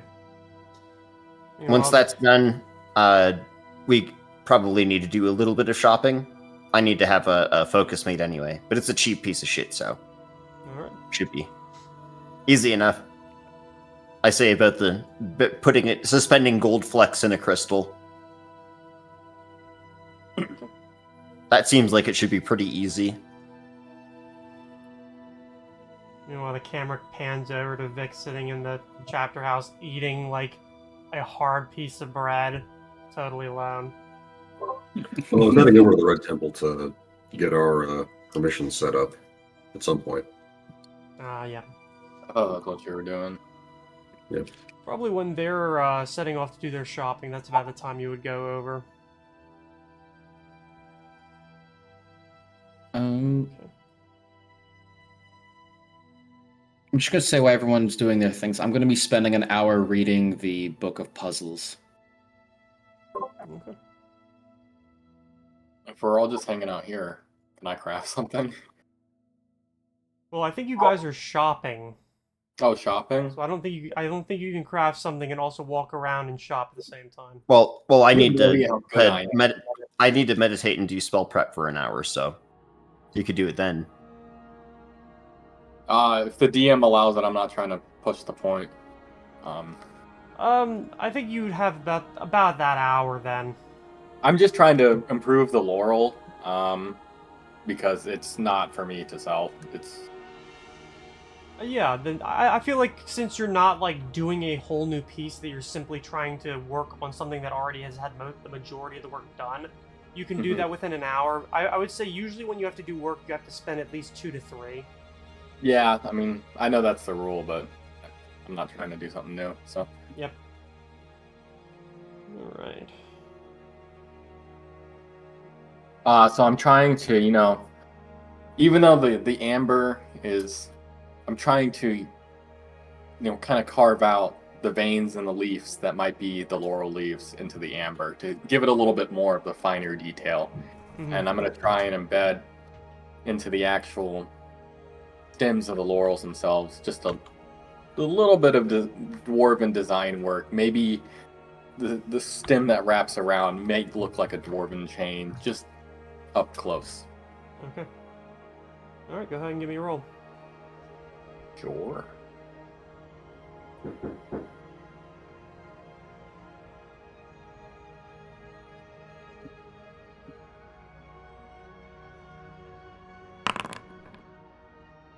Okay. Oh, also my +2, I don't think my +2 added the last time I crafted, but it doesn't matter that much. Oh no, it didn't add the last time. So yeah, I would say with a 21, like this 19 adds somewhat to it. You think you're definitely happier with it this time around. Yeah, I'm not really that concerned with value on it. Okay. So I was before, I guess, just because I wanted to know how much those gems Okay. would come out to be. But Okay. This means Fernix is doing his meditation and spell prep.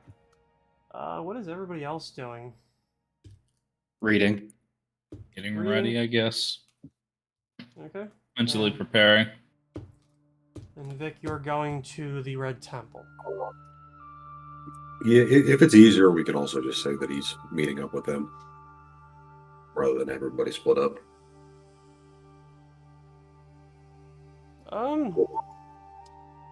I guess if that's what you would prefer, like instead of heading over there, it's well, I should probably collect these up because who the hell knows what they're doing at the present moment.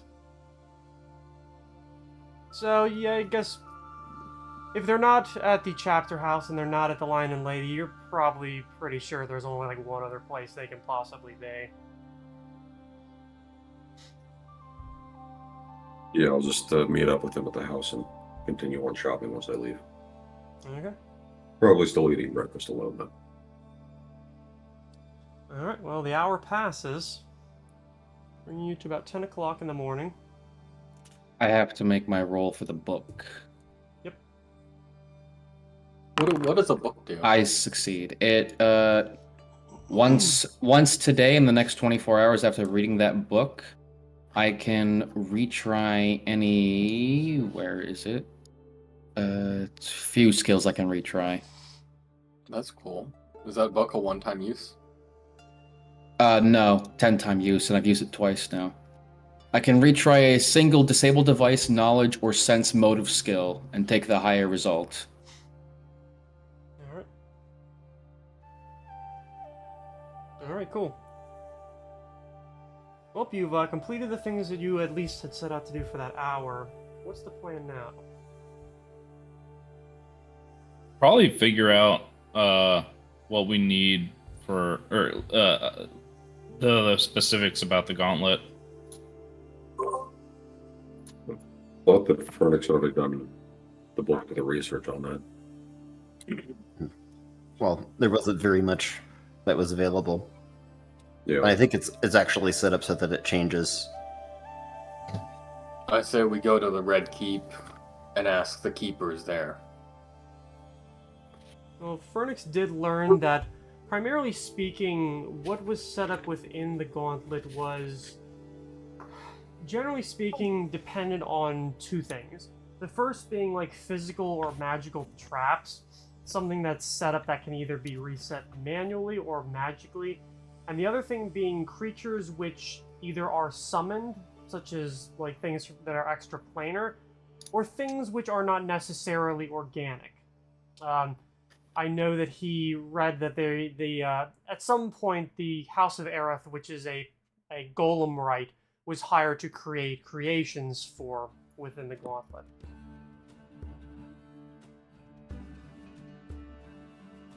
That was about it. It didn't give you like any kind of idea as to how long it is. But I would say, yeah, that's about it. Yeah, thank you, because I'm like, I legitimately didn't remember. Might just be best to head in and take get an assessment of what this might be, what the challenges might be, and well, if it ends up being more than we can handle in a single day, we can head back out. I thought we couldn't. You're in there for 12 hours. Yes. Well, later on the same day. But yes, we can hunker down and try not to dwell on it very much. It is supposed to be difficult. It shouldn't be difficult for a group of our stature. I'm hoping not. It looks down at the stature of the dwarf.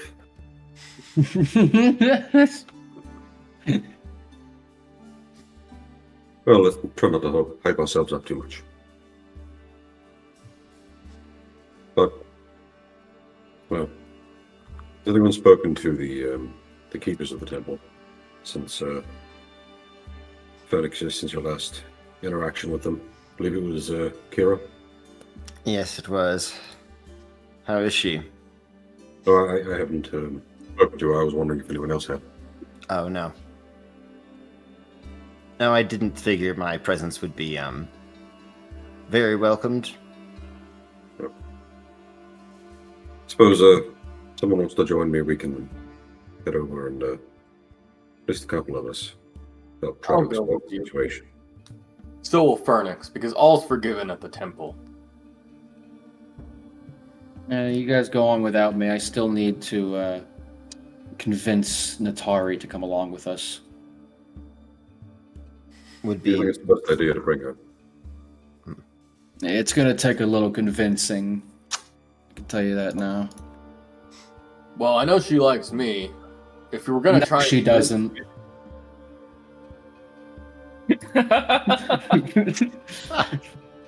Wow. We'll be that I'm way. Fine. I'm a bit concerned about, well, I'd rather not drag in any more people into this than we already have to. And, if this sort of situation ends up leading us into more, excuse me, this ends up leading us into more contact with the undead situation. Perhaps it would be better to not have any additional witnesses around. I trust Natari with my life. I think she'd be a valuable asset to us, but I won't be bringing anyone else. Not Loose that I lips don't- and all that. The issue isn't about trust, it's about safety. Not for us, but for her. If she's considered a source of information, she may pay for it.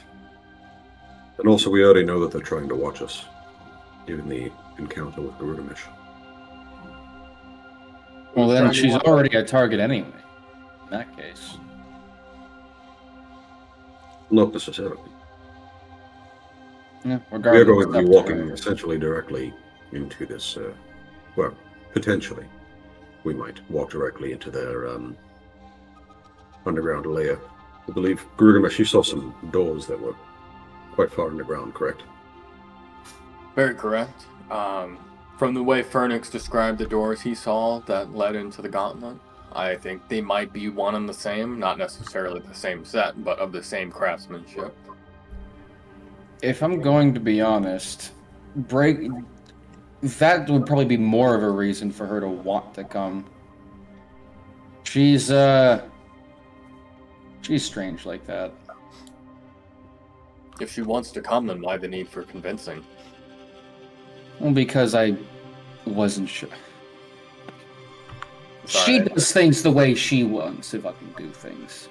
If If I you're, ask her to do something and come along with me on something, it's always an hour-long conversation of, well, why should I? That's a very interesting relationship dynamic you two have. Interesting's a word for it. More like stubborn. I was gonna say strained, but stubborn also works. if you're Yeah. comfortable with potentially dragging another one of your compatriots into a very dangerous and unpleasant little conspiracy that we've already got ourselves wrapped into, then I'm not going to stop you, but seems unwise, in my opinion, to drag more people into this situation than I don't know, maybe if we end up being captured, Natari might be able to help us get out. We're better in numbers. I'll leave the decision up to her. I'm at least telling her about the whole thing. up to you. In any case, Or at least telling her where we're going. suppose Garudamish and I can go try to smooth things over with Miss Kira. Most Is of the you rest seem of the to party shopping? We can do that afterwards, I suppose. Out of character, I'm not really sure why we're all splitting up if the end goal is all the Red Keep. No, we're not all going to the Red Keep, but the thing we were supposed to like talk to them before we start breaking into stuff, like what happened last time, I believe. I thought we could get down to the the gauntlet from the Red Keep? Not from the Red Keep. It's from the crypt outside of the Red Keep, but it's like locked and gated, so we can't just like all walk in there. We need to be able to talk to them and like clear things up before. So if we want to wait, that's fine as well. But we can go, and the others will meet us outside the crypt. Yeah. I can meet you there within the next half hour. Well, given you did say it'd take an hour to convince Natari, we'll be generous. It was an exaggeration, but depending, it might. It has before in certain situations. Well, good luck. Yeah. Could be 5 minutes. It could be till the afternoon. I'll see you then. Ben, maybe do you want to come with your diplomacy? Sure. Let's go. I don't even know what Sven would have been doing at this point, but I'm all fine to go in with intimidation, but somehow Sven, Sven has intimidation too. Just Well, saying. I'm referring to our boy Vic here. Yeah, that's true. I We're just forgot. going- I forgot. I think we've already spoken with the temple, and with Vic'Talion was involved in that conversation as well.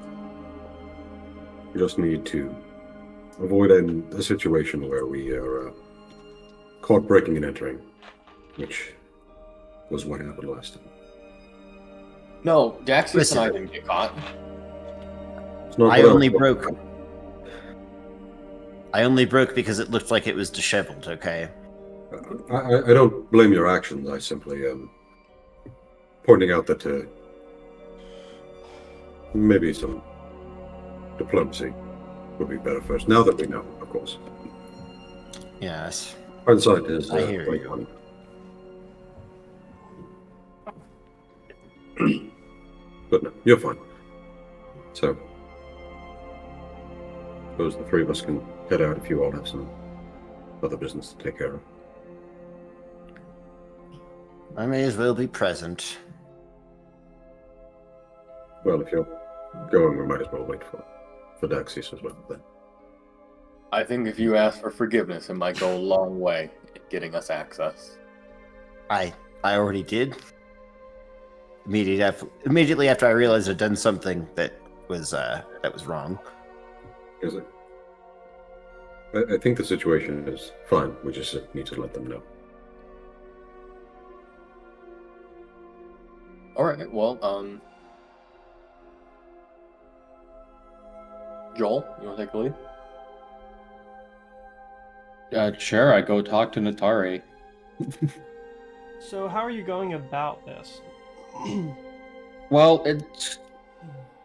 it's been a long time coming, with me, with Natari being out of the loop on quite a few things, so I'm going to take the time to sort of bullet point what's happened the last, week or so. Especially with, the Silver Fox, nature spirit stuff, basically everything the party knows. Okay. And telling her that, hey, we're going to this Gauntlet thing. If you want to come, I'm not going to stop you. I would like the help. Unless you're too much of a pussy. Mm-hmm. Ooh. Go ahead and give me a diplomacy then. All right. Big money. Come on. Nice. Yeah. I guess why would she care about a lot of this stuff that's happened over the past week or so? Like what investment would she have in something like that?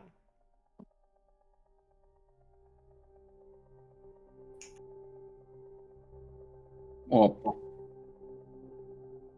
one, I felt like telling her about especially the nature spirit stuff, because we traveled for so long. I trust her and I trust her judgment, and I feel like that's something she should know. As to why she should be invested, she does a lot of shit just for fun.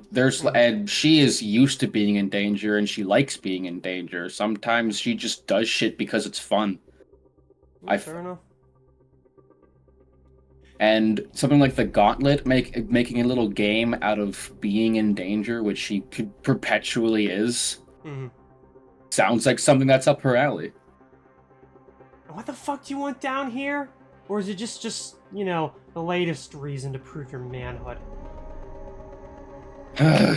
Well, I'm struggling to... Fuck, what was there? There's something to do with the vampires and also the gems. I'm actually, as Joel, I'm fucking forgetting. So, it's been a while since you mentioned. There was most No. likely somewhere under there the remains of a old temple to Veies, which Right, might have yeah. had something dangerous within it, specifically some kind of weapon, which the vampires were keenly interested in finding and were willing to do loud and dumb shit in order to get their hands on, which, generally speaking, vampires are known for subtlety and patience. Well, I forgot about the Temple of Veies, but I didn't know the second part, so good to know. Yeah, there's a cool weapon down there that could kill some vampires and potentially be useful for other stuff, and there's gonna be loot. In a place like that, there's definitely some long-forgotten hoards of gold. Okay, well, if we come across something like that, I have dibs into rolling it first. You have my word.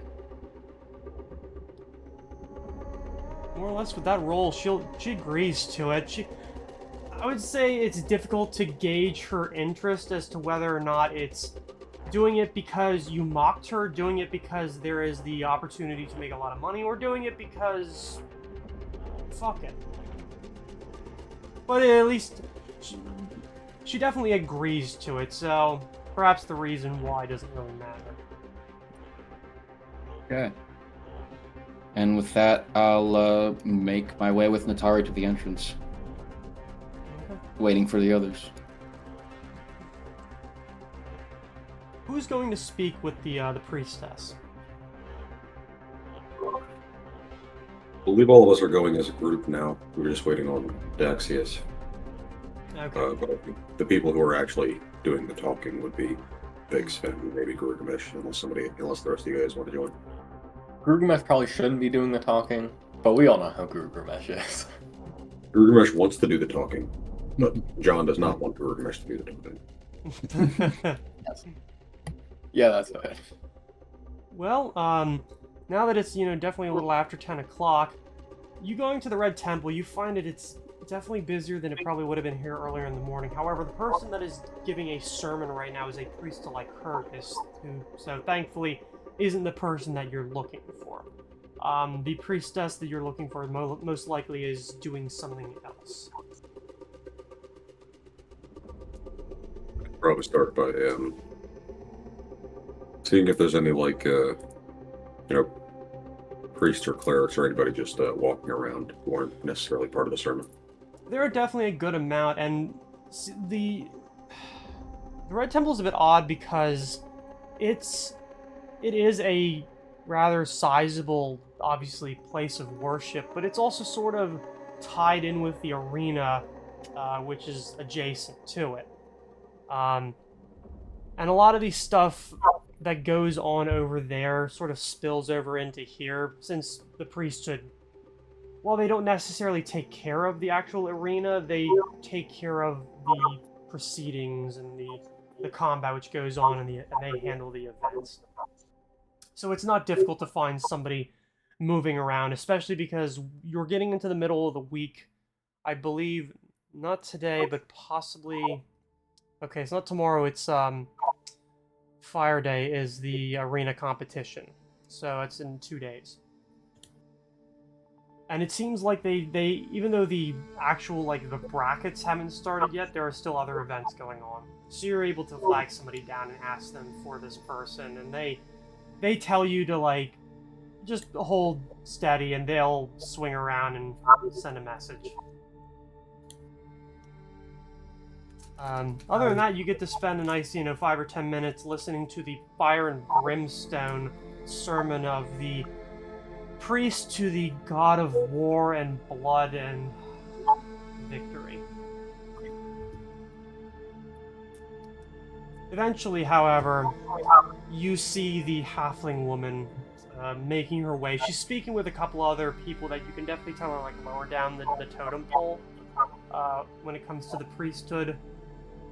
And after she kind of gets a look at like who it is, sees who is among them, and she just kind of looks up to the guy she's speaking to, gives kind of a nod and gestures for him to go off to do whatever it is she needs him to do at the moment. And she wanders over, kind of acknowledges all of you with a little bit of a bow and says, "So, what are you looking for today?" I believe we are planning on heading down into the Gauntlet. Ah, I wanted to clear that up before.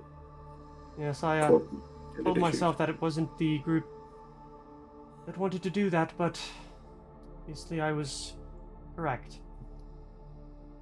There's no way that I'm going to talk you out of doing this, is there? Not at all. We will take adequate precaution. Money talks, though. No, not in this case.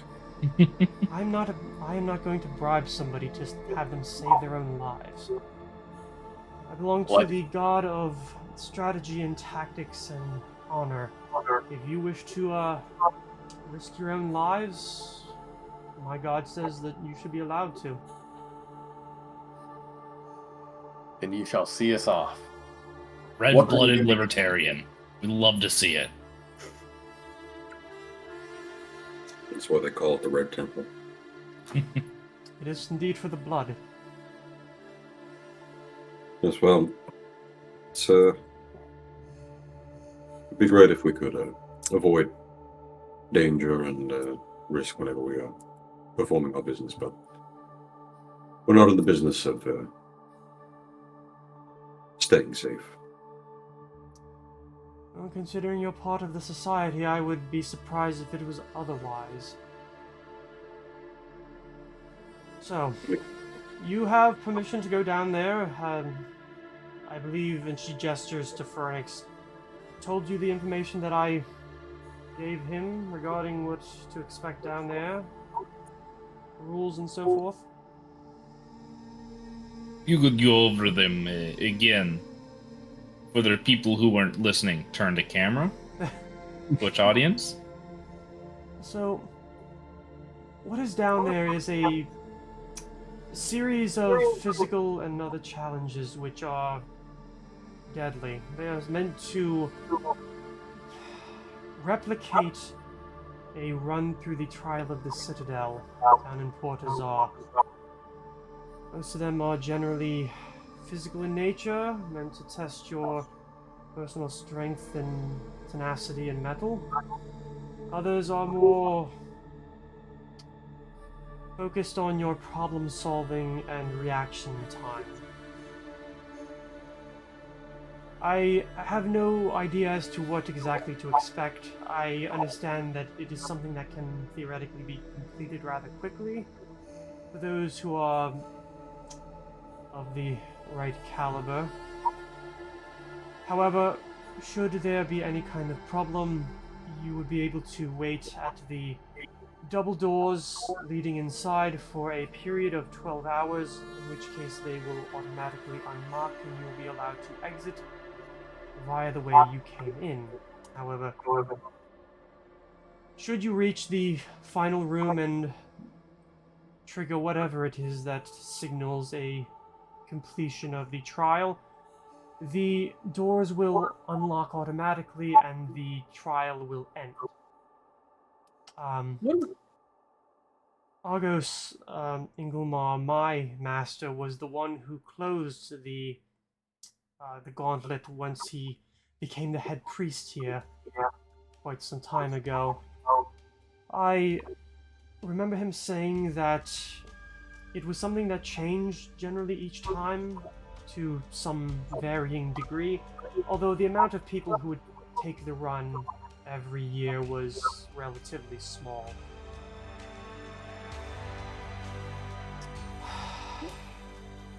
What was the frequency of people to come out of the Gauntlet? When was the last winner? The last person to run the Gauntlet, let alone the last person to emerge from the Gauntlet, was a little over 30 years ago. My master decided that the amount of deaths which it caused was too great, and that he didn't like seeing foolhardy young men and women throwing their lives into the thresher for what amounted to bragging rights, which in a way was true. However, I do know that there is a decent amount of quite valuable equipment and other objects contained within. I remember him telling me that there are generally more than one route to victory, and that each one doesn't necessarily need to be traversed in order to get there. Other than that, that is about what I recall. You have a very good recollection, ma'am. Well, I'm quite high up in the priesthood. I'm most likely going to be the next to run the Red Temple once the current head priest retires. It, generally speaking, is my job, and I was the one detailed to keep idiots from stumbling onto it, going in and getting themselves killed because they don't know what it is they've found. It is why I set up a lot of the alarms, which led me to discover that you would hack through the gate and had entered of your own accord. So you've been through this spiel any number of times. I see. In my years being here, this is the 4th time. This is the first time, however, that the person who either had heard of it and wanted to make an attempt decided that they were going to go through with it regardless. I would at least recommend that you prepare yourself for any amount of injuries, poisonings, diseases, and other afflictions that can be impelled upon you by golems, traps both magical and mundane, and if what my master said was true, denizens from one of the many layers of hell. Very nice. Well, I suppose they are an ever-present threat, as it were. Yes. Yes, they are. We don't really have any antidotes or cure disease or anything, do we?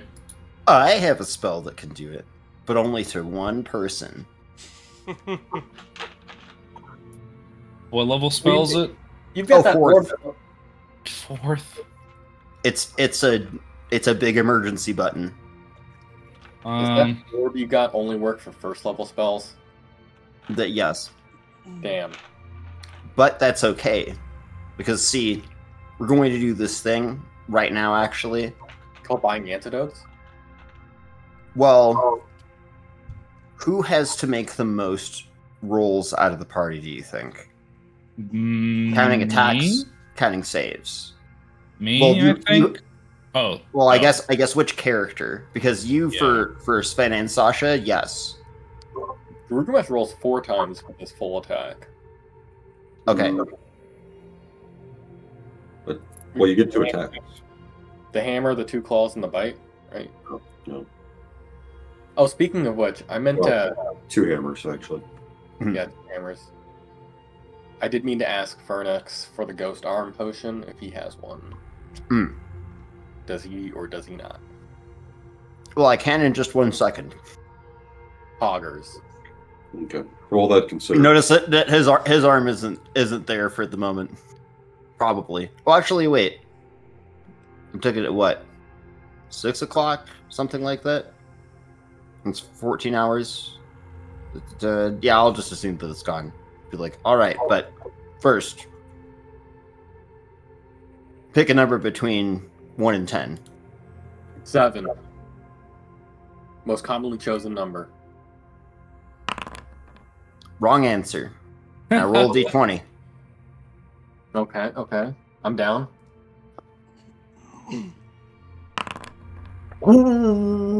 So, that doesn't outright suck, because you can either, when that comes up, add a +2 luck bonus to it, or re-roll it. I can re-roll that? Yep, but only once in 24 hours. Alright. I mean, I don't know why I'm rolling, but I'm gonna re-roll. See? No, you don't. When that No. number comes up when you're normally rolling. So, like, Yeah. if you were attacking something and you roll a 5, then you would either have the option to add 2 to your roll or re-roll the entire thing. Oh, I see. Oh. Oh, actually, that's regardless of what type of dice the target rolls. It would be kind of terrible to use that on a... That's a pretty alright roll for a damage roll, though. Yeah, I didn't realize that. Okay, I guess, can I still take the 5, or do I have to Yeah. use... Okay. Yeah, I'm like, you still got the 5, as far as I'm concerned. Okay. And I'm going to write that down.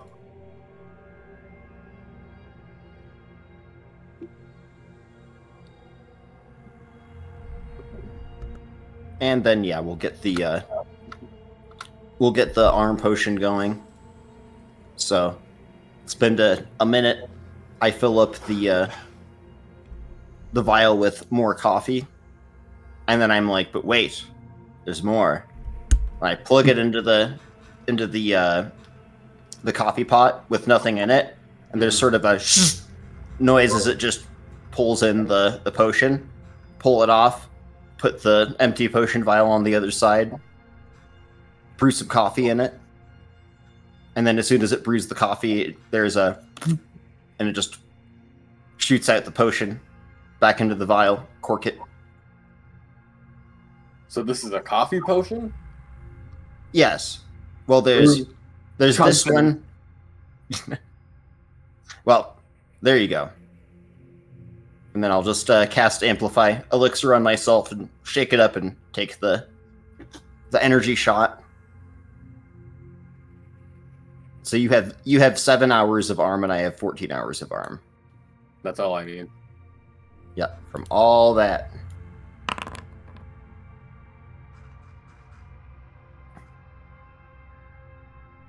Astral Limb is the best. It's pretty darn useful. Isn't that a house spell? Yep. That's the other one that I made. Yeah. The first one.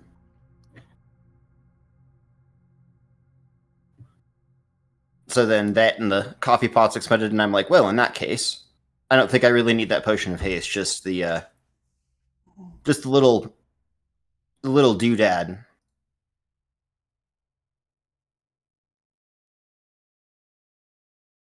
So I suppose we just got a short trip ahead of us to get that, and then we're going in.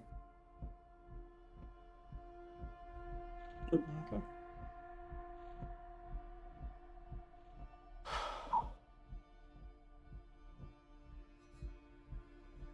I suppose that concludes our business at the temple for now. Thank you for the information, Kira. I'm assuming that you've taken care of any kind of arrangements with the society should, you know... I don't really understand what you mean. Are you talking about arrangements in case of our death? Yes. We're more or less immortal. We'll be fine. He's trying to say that no, we hadn't. When you mock the gods, they generally do not take that light. Oh, it's not through the gods' power, it's through ours. Well, except for mine, just doesn't really seem to give a shit. Well then, may they have mercy on your souls, I suppose. I've been cursed by the gods before. Oh, I feel cursed right now. Just by knowing me. Yes. I know how long this conversation has gone on. Well, listen. We are going to take the utmost precautions, and we've dealt with far worse. On top of that, I've got a God's damned Hound Archon that I can just call at my beck and whim, so...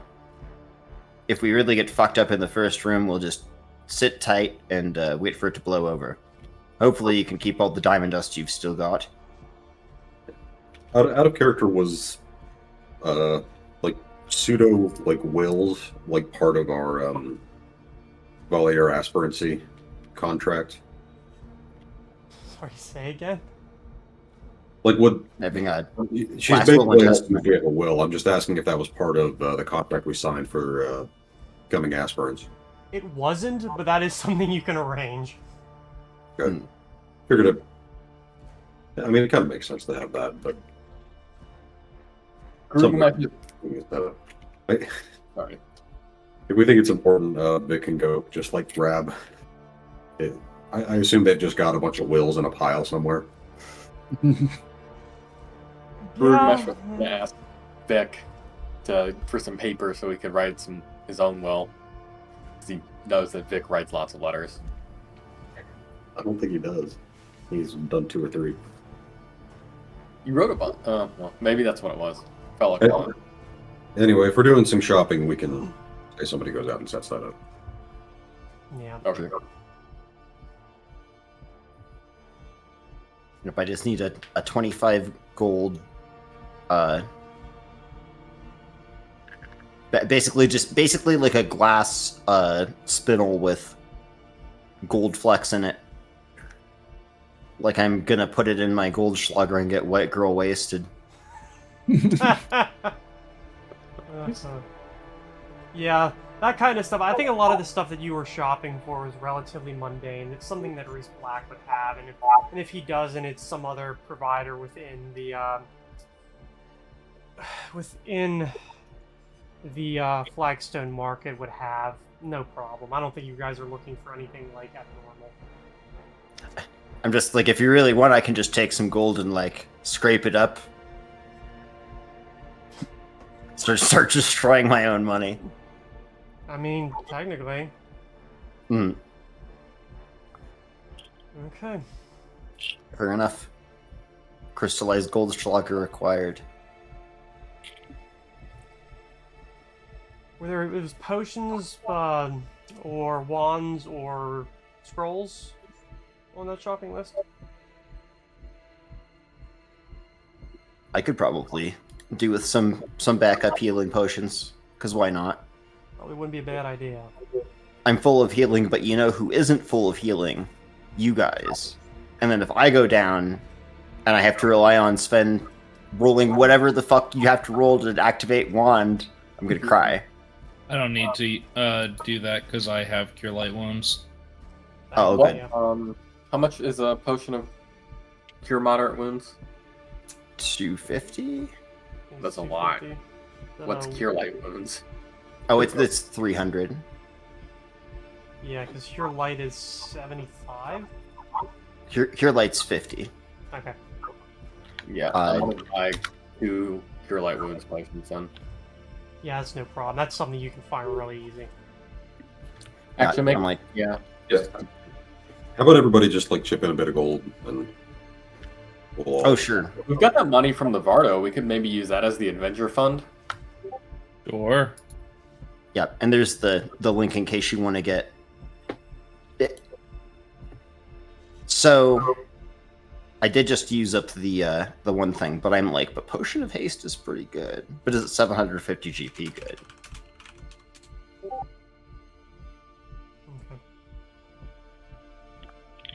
I think I'll probably just do one Cure Moderate Wounds, although I really look at the guy I'm just buying this because someone else asked me to. I look totally like but let's see. Yeah, actually, I don't think I have any potions of protection from evil. So since demons were mentioned, let's just stock up on that shit. I think I have If you let me know the total, I can subtract it from. oh sure. I'm fine to do it from mine because you gave me some money already, so You know what? I'll buy a potion. I'll buy Ablative Barrier. It essentially gives you +2 AC, and the first 5 points of lethal damage you take for each attack is converted to non-lethal damage. Wait, is that +2 AC overall, or for just a few rounds? for the duration, which is 1 hour per level, so at least 3 hours. Wow. Okay. How much are those? I might want to get one. 300 gold. Oh, never mind. Well, I feel like it's a good emergency thing to have. yeah.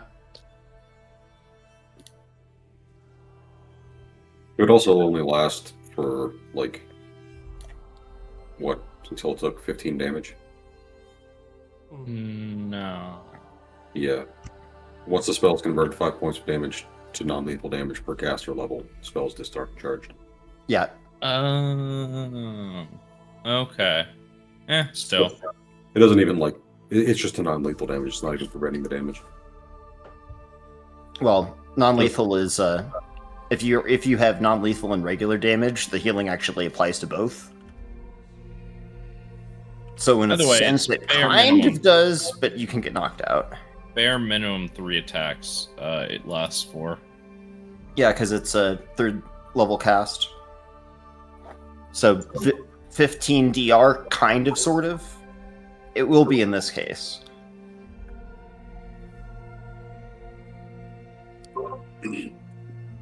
I mean, it's not. I'm like, it's not entirely useless. If it was 1st level, though, oh yeah, I'd be like, what? Nobody has bark skin, do they? No. No, Man, they don't. Blur I is said, not. looking over at Barry. No, I don't. I mean, I wouldn't really be able to use bark skin. It's touch. I think every other person, except for you, would be able to use it, though. Also, Oh wait, does this? Can you use this even if you're wearing armor? bark skin? Yeah, it's it's a 2 enhancement bonus to your existing natural armor bonus. So unless you have an amulet of natural armor, it's just going to be stacking with whatever natural armor you have. Oh. It's like pretty useful, and it also is scaling with level and 10 minutes per level. Pretty good spell. Also, pretty hard to get. Oh, they are. I will consider it. Understand that my spell slots are absurdly limited. Yep.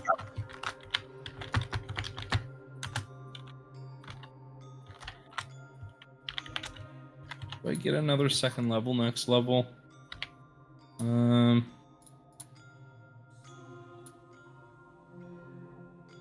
Let's see. So that's 400 plus 300. No. I'm like, is there? And I just move my camera off. Whoop. Nice. So is it not possible for us to get a bark skin potion? No, you can. I could. It's just it's expensive. Well, bark skin is 300. Yep. I was thinking of dropping it as 300, so it would last for 30 minutes.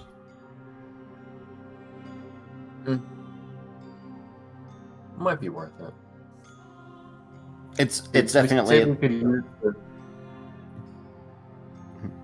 Did we say we could use the adventure fund or the Bardo fund? Sure, if you want. I mean, if we both get one, then we'll actually probably want to use it. Yeah. Okay. Well, I would get one, and I can take that. I can take yours, the bag of holding for you, Birch. It's not a big deal. Oh, sure. Okay. So there's still quite a bit left in that fund. So please don't make me feel guilty for being the only one using it. Yeah. Yeah, go ahead and take my 300 off of that. So then I've got, let's see, that's 10 potions so far. Should be probably pretty good. At least a couple of protection from evil. Oh, I got 5. Okay, never mind. Let's see what else. Gotta Probably at break least one or possession. 2 remove sickness just in case. Yeah, that's a good point, because like I said, I just have the one emergency button, and I think, let's see. Well, there's delay poison. It only would work for 3 hours. Yeah. Let's see. It's what? There's cure disease. Oh, is cure disease not? Oh, because it's. Oh no, it's remove disease. Thank God. I was thinking it was. I was like, but I thought it was touch. So that one's 750, and I do happen to have. I do happen to have a spell that'll work on that for everything other than poison and other than poison and disease. So yeah, why not? Look, we're gonna have expensive potions. We'll take it out of the Vardo fund. Yeah, that's a good idea. So it's remove disease and neutralize poison, both of which are 750.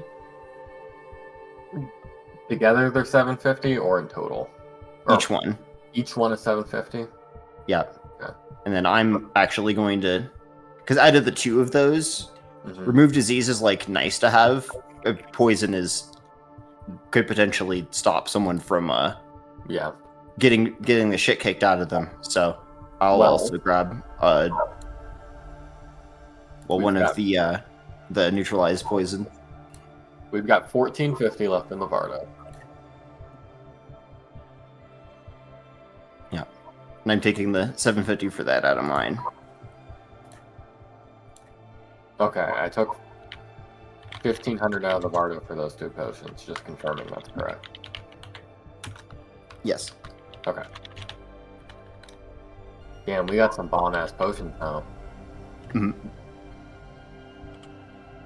Packed up.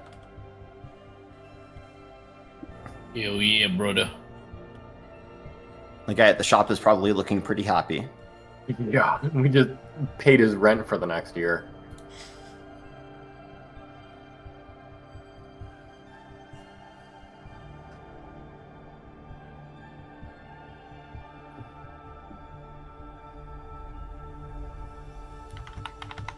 All right. All good? Stuff is acquired.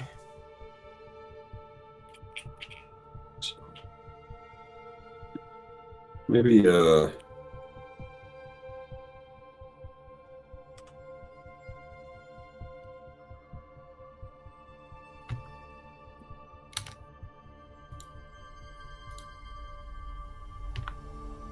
I'll be right back.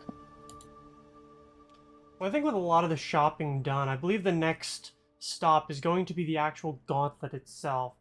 So, before we get into that, I think it would probably be smart to take a bit of a break. Let's say 15 minutes? Sure. Okie doke. Alright.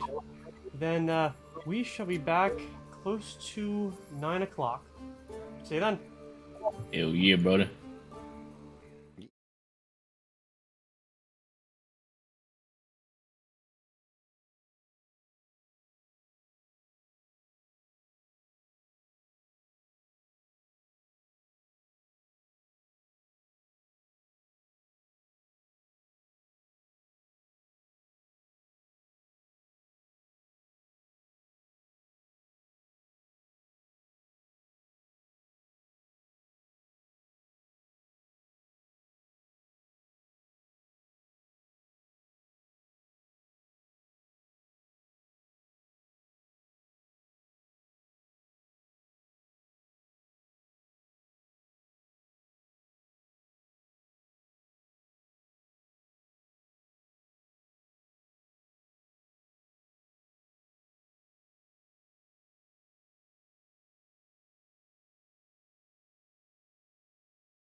And we are back.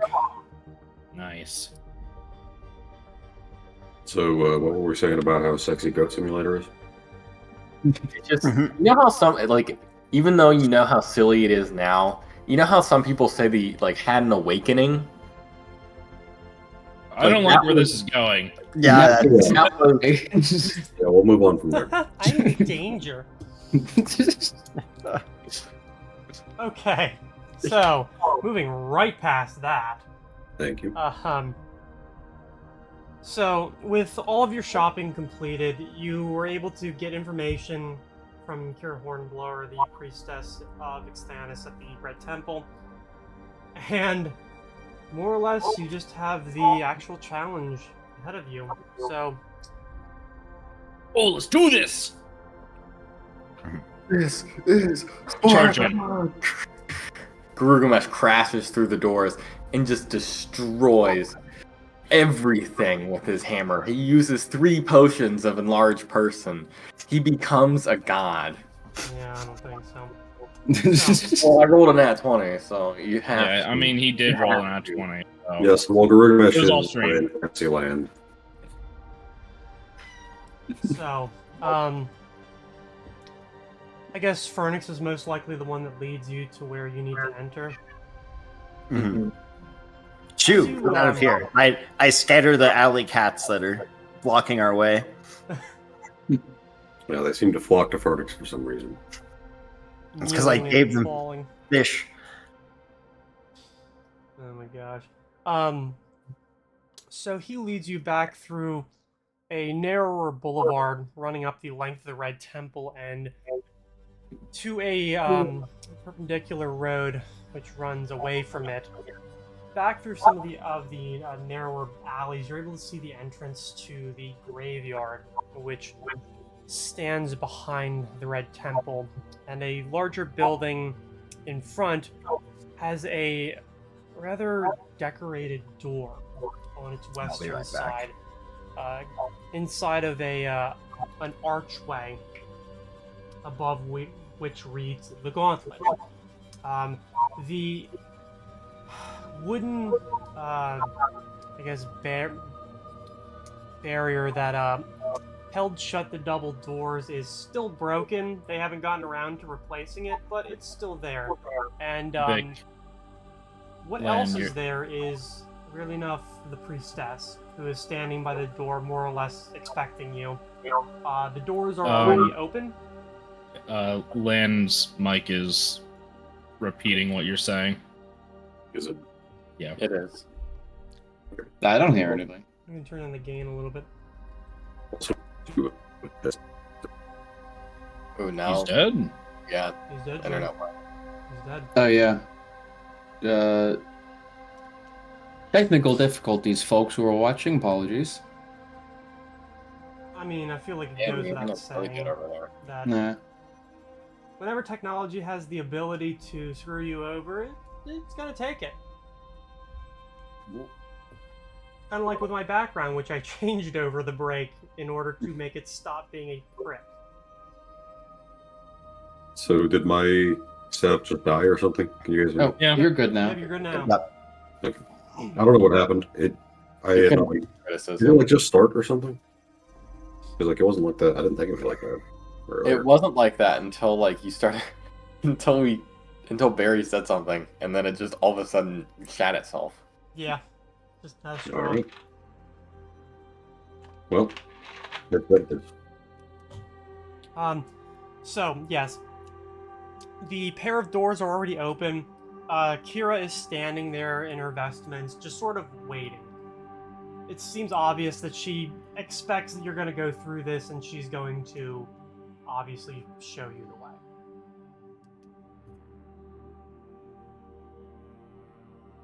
way. Question, priest lady. Mm-hmm. Would it be potentially dangerous to smoke down here? Are there any highly flammable objects that I should be worried about? She looks up to you and is like, I don't think so. Perfect. And I start lighting a cigarette. I see. Oh. I'm not going to try and stop you. I just wanted to act as a witness so that we can guarantee that you went in, and whatever happens after that is what happens. She then lifts an arm and kind of beckons for you guys to enter through the doorway. You say that like we're going to die. Oh, I forgot. Would you mail my will? I look over to Natari. Oh, actually, no. This will be for later. Let's try to keep a positive attitude. Oh, after you. I enter. Yep, just where I did. Going through the double doorways, it leads you into a courtyard, much like I described to Fernix when he gate crashed. Let's get granting you guys your names. Which My is God, he said it. mostly- Yeah, no, that's where that as well as some other things is where you got that from. You can thank Tali for that one. Although I guess you as your characters don't know that yet. Inside is a courtyard which is pretty much unkempt. There is a well at the center, and you can see the remnants of decorations along the interior walls, where it's very obvious that this used to be sort of like a gathering ground for those who were going to go down below. On the far side is a large doorway, and I guess, by the way, I'm assuming Sven has fetched Sasha. Yeah. Have you updated her character sheet? Yeah, her sheet's been updated, I believe.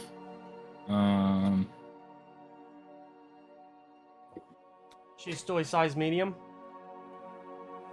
No, she's size large, I believe. Do I see this? Isn't size under attributes? Yes, it is. Boom! I'm learning Foundry, guys. Oh yeah, no, she's size large. All of the doorways are definitely large enough for her to move through without much problem. It seems obvious that these were meant to accommodate not only people, but whatever they would need to take with them. On the other side, once you go through the archway, it bends to the left and descends down a long staircase. Kira follows behind you, using her magic in order to light up the torches as you go past them, so that you don't need to bumble through in the dark. Once you reach the bottom, going down at least 3 or 4 stories, the pathway bends back to the left, taking you back westward in the direction that you entered from. Inside is the first of many different vaults. Basically tombs, sepulchres. The inhabitants of which are relatively young on this side. Just even by a passing glance, you can tell that the stonework for the tombs and the columbarium they're fresher. They don't show the kind of age and wear that something that has been here for hundreds of years would. But as the Kira taking up the lead, as she leads you farther and farther down this long stretch of basically maze-like burial grounds, it's easy to go down straight because there is a singular corridor which runs from end to end, and you can see just how far it goes as she goes through to the next and lights up all the torches inside, and it goes and goes for quite a while. Before finally, you can tell that the burial chambers here are significantly older. Mostly because, and even for somebody who isn't really trained in that kind of thing, but definitely for those who have an eye for stonework, you can tell that the architecture changes by the time you get through to the end. It shows a style which is, in a way, simpler, yet kind of finer in its construction.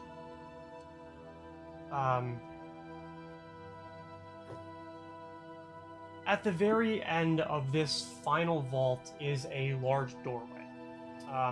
And set into that, down one final, like, half flight of steps, is a set of double steel doors. Well, probably wrought iron, but they're pretty well decorated, showing scenes of valor and combat and death.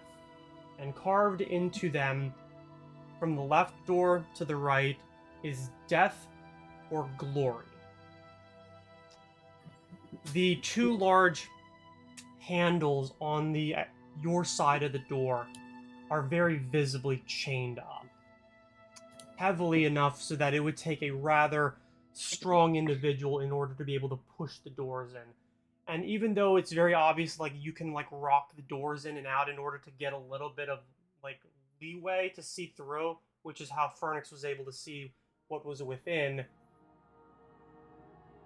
Unless you had the key to unlock it or some way to snip the chain, you weren't getting in.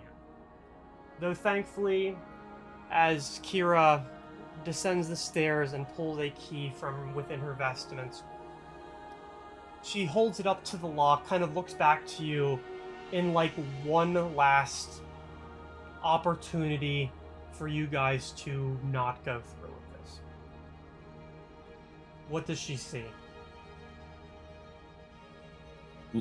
Sven looking amongst his party and giving a nod. You can see the... Oh. Sorry, Barry, were you going to continue? No, sorry. You just see Garugamesh tightening his grip on the warhammer, anxiously waiting for the gate to open.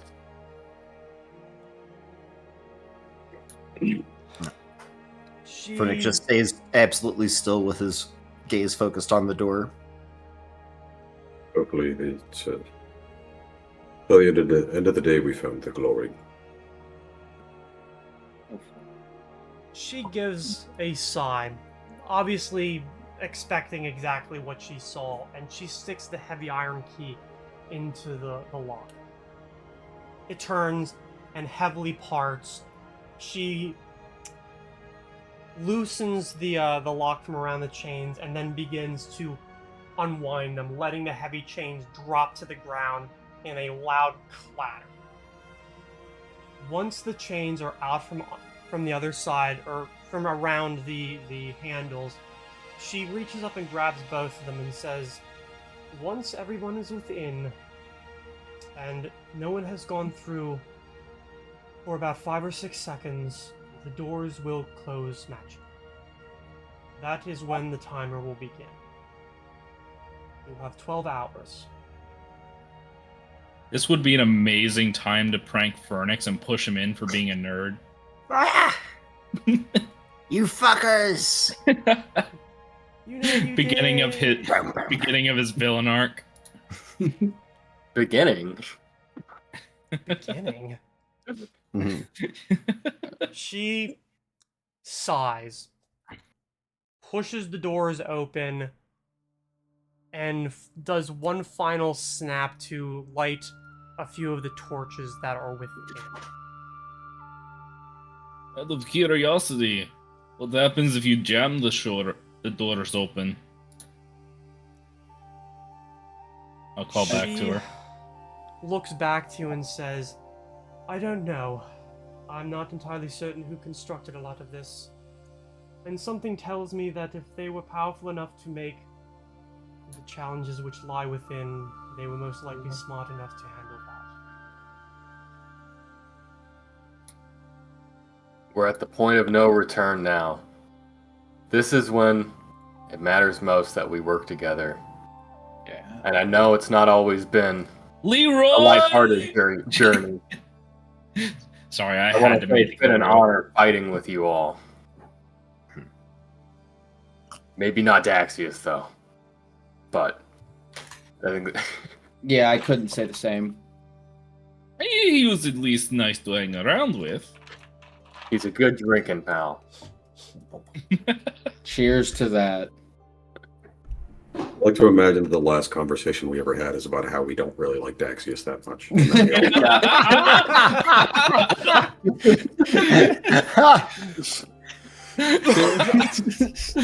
it's like, I never really cared for that guy and just a rock. What's this bag he gave me? Why did he give me this?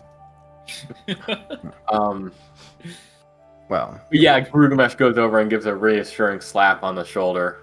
Just because. well. Dak. Sorry. Gray. I can see text all Can over you the fucking map. really? I'm not zoomed in enough to see it. Or, Oh, like, God read it. damn it. Mine still hasn't loaded in yet. Neither is mine. That is really not good. Yeah. Okay. Don't look. I think I Well, saw a while- single word, dump. I think he's planning to have an NPC with a dump truck ass come out at us. Damn. Take some screenshots, Barry. Do it. We gotta know what the loot is. Take some screenshots. We loot his We're ass. metagaming now. God, imagine they're like, this is supposed to be like a rehearsal for doing the deific ascension thing, and then one of us we're successful. One of us just has like an ass 600 times the size that it was. Of the god of ass. Freaking large person. Specialized in large person Large buttocks. and large posterior. Man. Why the fuck would text be visible through walls? Oh. Is this horseshit? Oh. Foundry, Well, fix your shit. Yeah, I still can't see anything. So Yeah, we're not on the map anymore. He booted us out. This is so sad. Do we want to take a quick break? Impromptu? Yeah, because I actually might have to fix a lot of this because you shouldn't No, be we able can to just- see all of my fucking notes because it Yeah. shouldn't have been Damn. visible to players. Because I'm like, if we don't know what it is, it could possibly take a little while. So Trust in our ability to riff Apologies, for a bit. audience. Trust in our ability to riff for a bit. Sven, as they walk in, Sven turns to Natari and he says, "So, you..." I pause. See that you're tagging along. Are you sure you're confident? I think I can handle myself, and yeah, I'm here because I want to be here. I look over to Daxius. Not because he's paying you. I have a few reasons of my own. All right. I trust your judgment, but I do worry for you. This is I'm not even sure if we're quite capable of, holding our own in here. I suppose worst come to worst, we can just hang out at the entrance if we get too hurt, but it's still...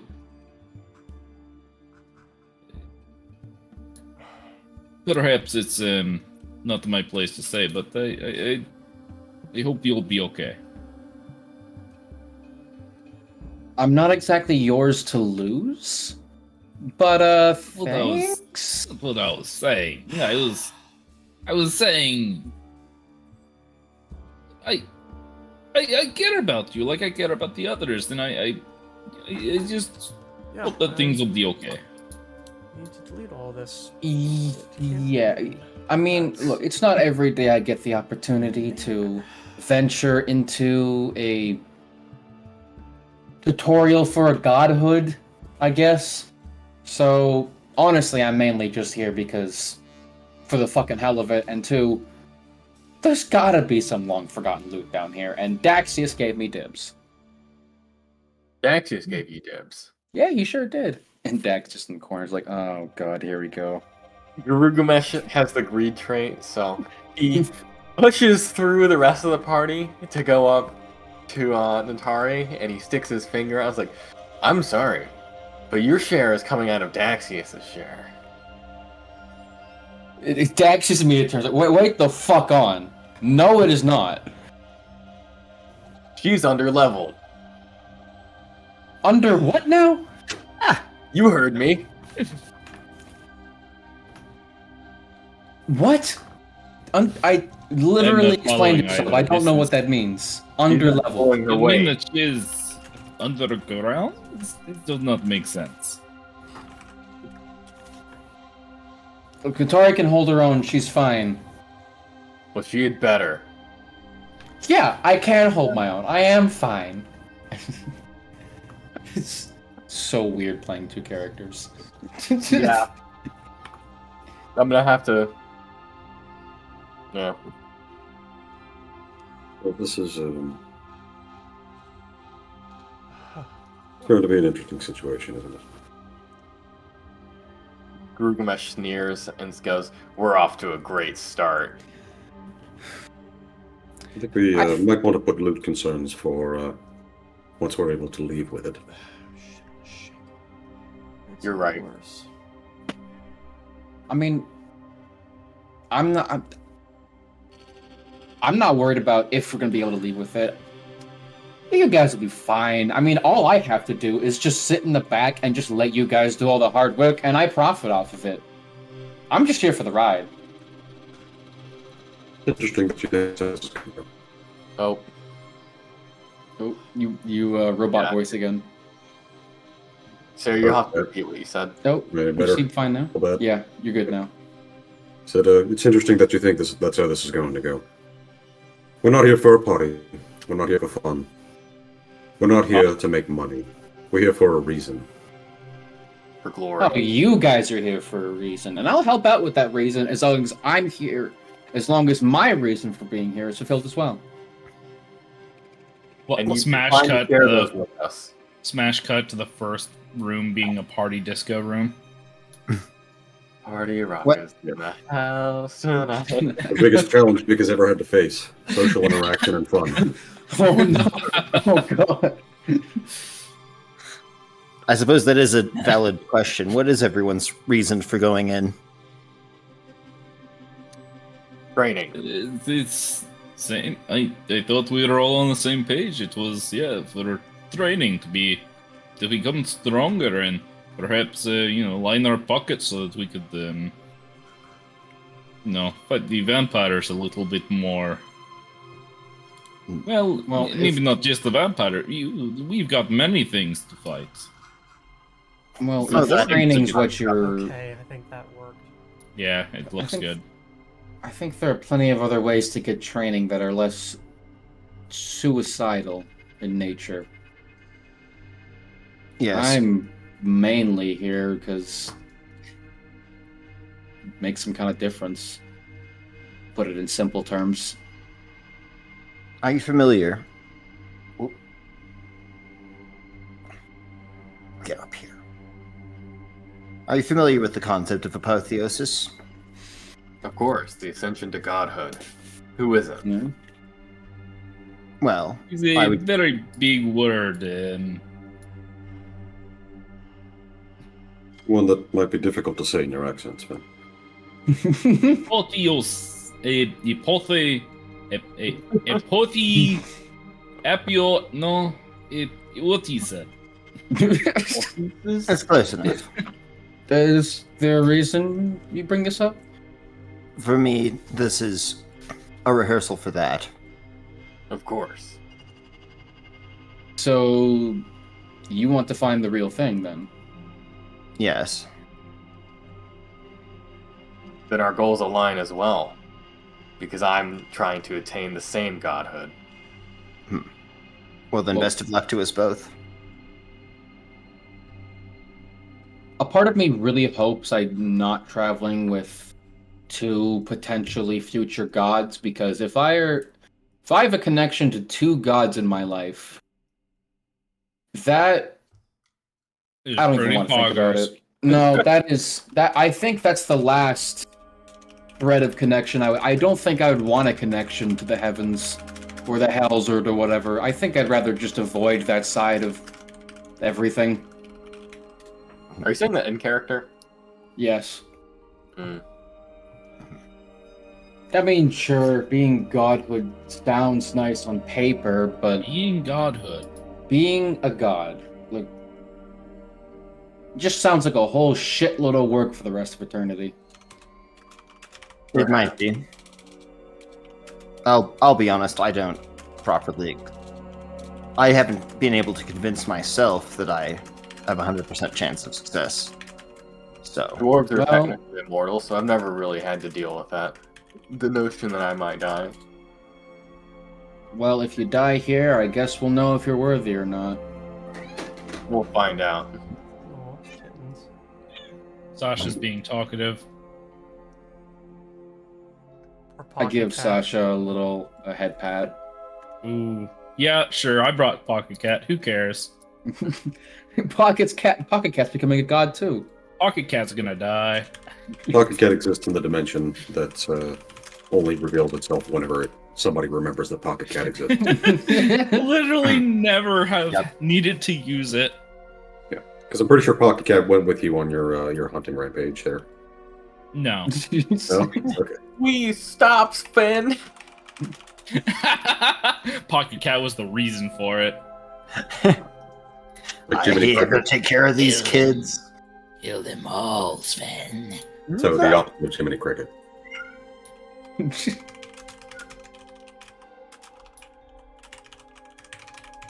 Well, regardless of the goals here, this is going to be difficult, and we're going to need to keep focused. Vic, you didn't say why you were here. But now, Well, I've got my reasons. Oh god, big cat. I think now's the time to share, Vic. We might not be coming out of this alive. I don't think that's something I'm concerned about. Either we find success in our goals, or we're not worthy of succeeding them in the first place. The enlightened mindset. I like it. I would like We've got our problems, and we've got our mysteries to solve, and that's why we're here. It's No, not personal. I agree. I'm fairly certain our stories don't end here today. If I have anything to say about it, I'm going to make sure none of you come out of here in body bags. Likewise. Alright, let's move forward, Speaking- boys. Speaking of material concerns, anyone need to take a shit? Last chance. I already did. I'll shit when my bowels release. Let's go. I am not carrying your corpse out of this place if it's covered in shit, because that happens I'd- when you die. I'd really rather not be known as a member of the party that was the first one to clear this in more than 3 decades, and also who left a little surprise present behind for anyone coming to verify that. This isn't something I'm doing just for this dungeon. It's it's my ritual. I can't break it. so And with that disgusting topic over, I just So- move forward into the room. I intended it as a joke and I regret it. is a singular room with a very large statue in the center. Those who want to try and identify, give me a knowledge or religion. I maybe have it. I have that. Cool. That's cool. Oh, first, Well, I'll give myself my guidance. Oh, this is easy. Why is everyone trained in religion? I have 1 rank. We're So do I. a party that's more than half divine casters. Less skills.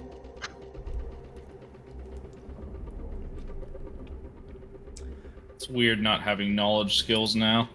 So I'm not sure who didn't roll, but that's okay. Everyone else who did does pass. It is very obviously a statue of Ixthanis. Very old, but very obvious. Those of you who rolled at least a 10, which is thankfully everyone, you know that most likely the statue is here because the trial of the Citadels was first passed by Ixthanis, who attained his godhood via his success in the trials. So seeing a statue of him here, definitely depicted as a younger man, sort of makes sense. But the rest of the room is pretty plain looking. It's all milled stone, and there seem to be 3 different areas branching off in each direction. Beyond that, it is very obvious that the building itself has sustained some sort of damage over the years. Whether that's from the shifting of the soil around it, just general disrepair, it's not certain. However, despite that, you can definitely tell that despite its slight disrepair, that there is still danger. As you can hear the sounds of running water ahead, and even a little bit, some of the sounds of the, civilization above, muted through the depth in the stone, but still there. Man, Sasha's picture was a lot funnier and cuter when she wasn't giant. Yeah. I'm gonna go ahead and cast the light on my buckler. I'm gonna have to get an actual picture. Once you guys are well within and at the bottom of the steps, you hear Kira behind you say, "May the gods walk with you," and the door slams shut. The reverberation of the metal going up each of the 3 separate hallways, just gonging into the distance before finally petering out. It leaves you in silence, broken only by your own breathing, your own footsteps, and the flicker of the torches that she lit magically hanging on the walls. Take one last long drag of my cigarette. This is it. I extinguish it on the palm of my hand to kind of wake myself up a little bit. All right, let's get to work. Just not the most confident in this issue. Well, suppose we pick a direction. Let's go left. Fair enough. Good place to start as any. Does anyone have dark vision? I do. I do. Same. I've also got the light spell up, so that's why. I will say there's nothing different about any of the hallways. They all look to be Wait. made the same. Wait, before we advance further, everyone stop. I should be in the front of the group looking for traps. Good call. I guess I'll also just be keeping an eye on things. And so you said it's completely silent in here. We don't hear anything at all. Other than, Not like I even said, the needed. trickle of water and, like, sort of the movements of the city above you and your own movements, no. Okay. I assume the trickle of water was probably coming from the fountain we saw it. You would assume so. Okay. I'm gonna check these doors for traps. Alright, give me a... Honestly, we have a lot of time. Just check everything for traps. Let's make a roll for each independent 5-foot square. That won't take a lot of time at all. So, you get up to the 2 doors. Like the ones that you came through, these 2 are both also made out of metal. Not as, nice as the entrance doors, but still sturdy and well kept. With that roll, you don't seem to notice anything out of the ordinary. It Seems to be safe. kind of plain. Is the door unlocked? It is indeed, yes. I will creak it open and peek inside. Alright. Inside, you see a simple room. It's not obvious, but within the center there appears to be some sort of, like, dial. It's not like a plinth like the icon that I used. It's It is like it almost kind of looks like a sundial in the center. Like it comes up to maybe about like waist height. Waist height for people that are like 6 feet tall. About chest height for dwarf. Mm. Other than that, into the right you do see another set of doors leading, I guess this would be westward. The north, like up on the map is westward. You also do see that there are like places where the wall is starting to kind of collapse in. It seems like it's merely due to the passage of time. I think that Sasha should actually be 2x1 since she's long, tall, not tall. Or she's long, large, not tall, large. It's a mouthful. Well, We apparently, check for traps before we go in. wouldn't be the worst idea. I didn't hear what you said. Should we check for traps before we all walk in? I know we technically have on the map, but Yeah, I'll look around the room and see if everything's safe. I'll bring Datari up to help me with that. Okay. Vic will look around as well, just in case. Gurgmesh is gonna go inspect the sundial. That's to assist my role. Okay. Vic's just rolling independently. Okay. You don't notice anything out of the normal, although you do notice that the doors to the north definitely have a very visible like locking mechanism to them, and that they seem to be a little bit better made than say the one that you just passed through. As for the sundial, it's I don't know how to describe it. It's pretty in a way. Like, it definitely looks like somebody spent an amount of time to make this. Obviously, it is not actually a sundial, because, generally speaking, a sundial requires the sun to use. And you would assume that underground wouldn't work that great. Well, are there any symbols carved into the dish? There are some symbols, alongside of a decent amount of like decorations, primarily on the top flat surface, not around like the outer rim. The stand that it is on seems to be rather plain. We could check a detect magic.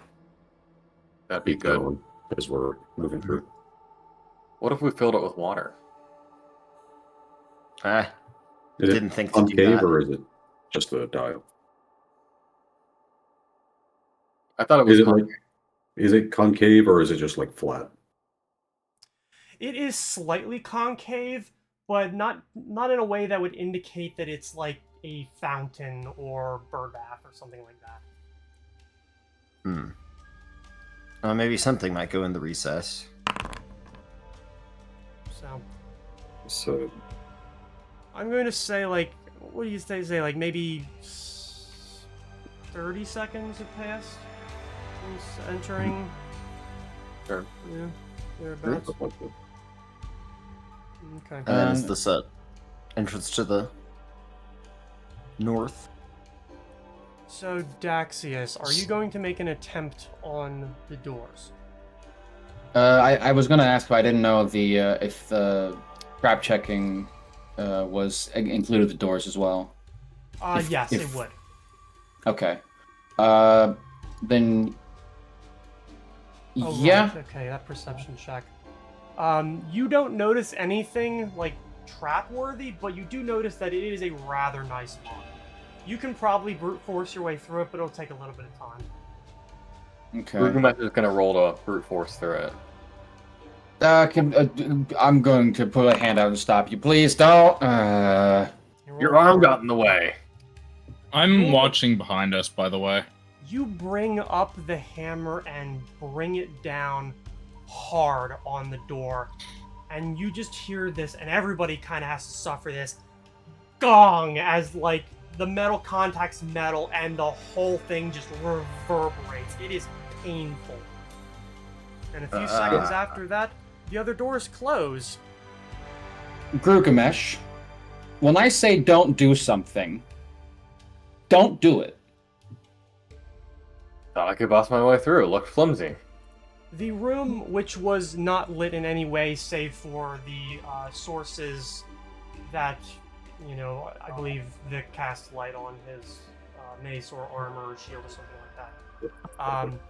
Seems to dim slightly, and above the plinth, symbols begin to be displayed. What languages do we have? I have Valhinian, I have Catfolk, I have Goblin, and I have Common. I have Common, Draconic, Elven, Sylvan, Late Botanian, and Vulcarian. Okay. Yep, Celestial, Common, Draconic, and Vulcarian over here. I've just got common and dwarven. Only thing to add is orc. Okay. So, everybody is able to notice as the room gives a little bit of a rumble.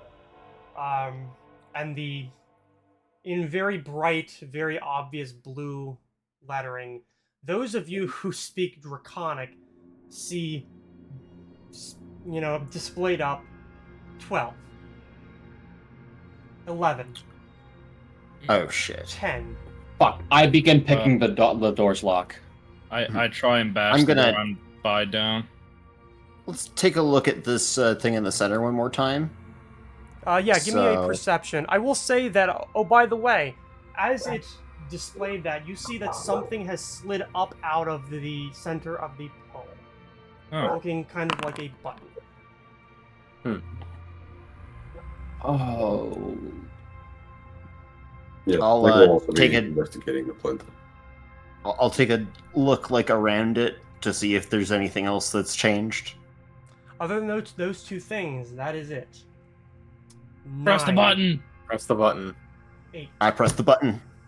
12, The, 11, the button?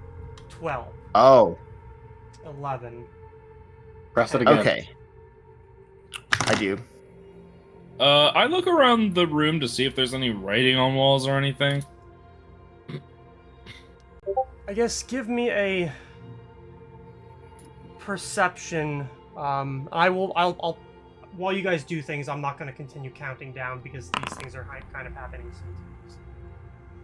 Yep. I keep Uh, on pressing it once it hits like 8 or 7. Oh, Does holding the button change anything? No, you hold it down and it just resets again. Oh, it's just one press. Yeah. So like, yeah, if you hold it down, it continues to count down, but if you let it go and press it again, it will reset. Sven, you notice that there is a decent amount of what looks to be like scarring around the doors, both the ones you came through and the ones to the west. I'm just gonna say north now because I'm referring to the map, but you guys know what I mean. Mhm. As if somebody set about the stonemasonry with a weapon. Mm-hmm. I'm going to be attempting to lockpick the north door. But I'm going to be assisting the Tari because she actually has a higher disabled device than I do. We should have brought Lugo so that he could hold the button. Okay, whoever's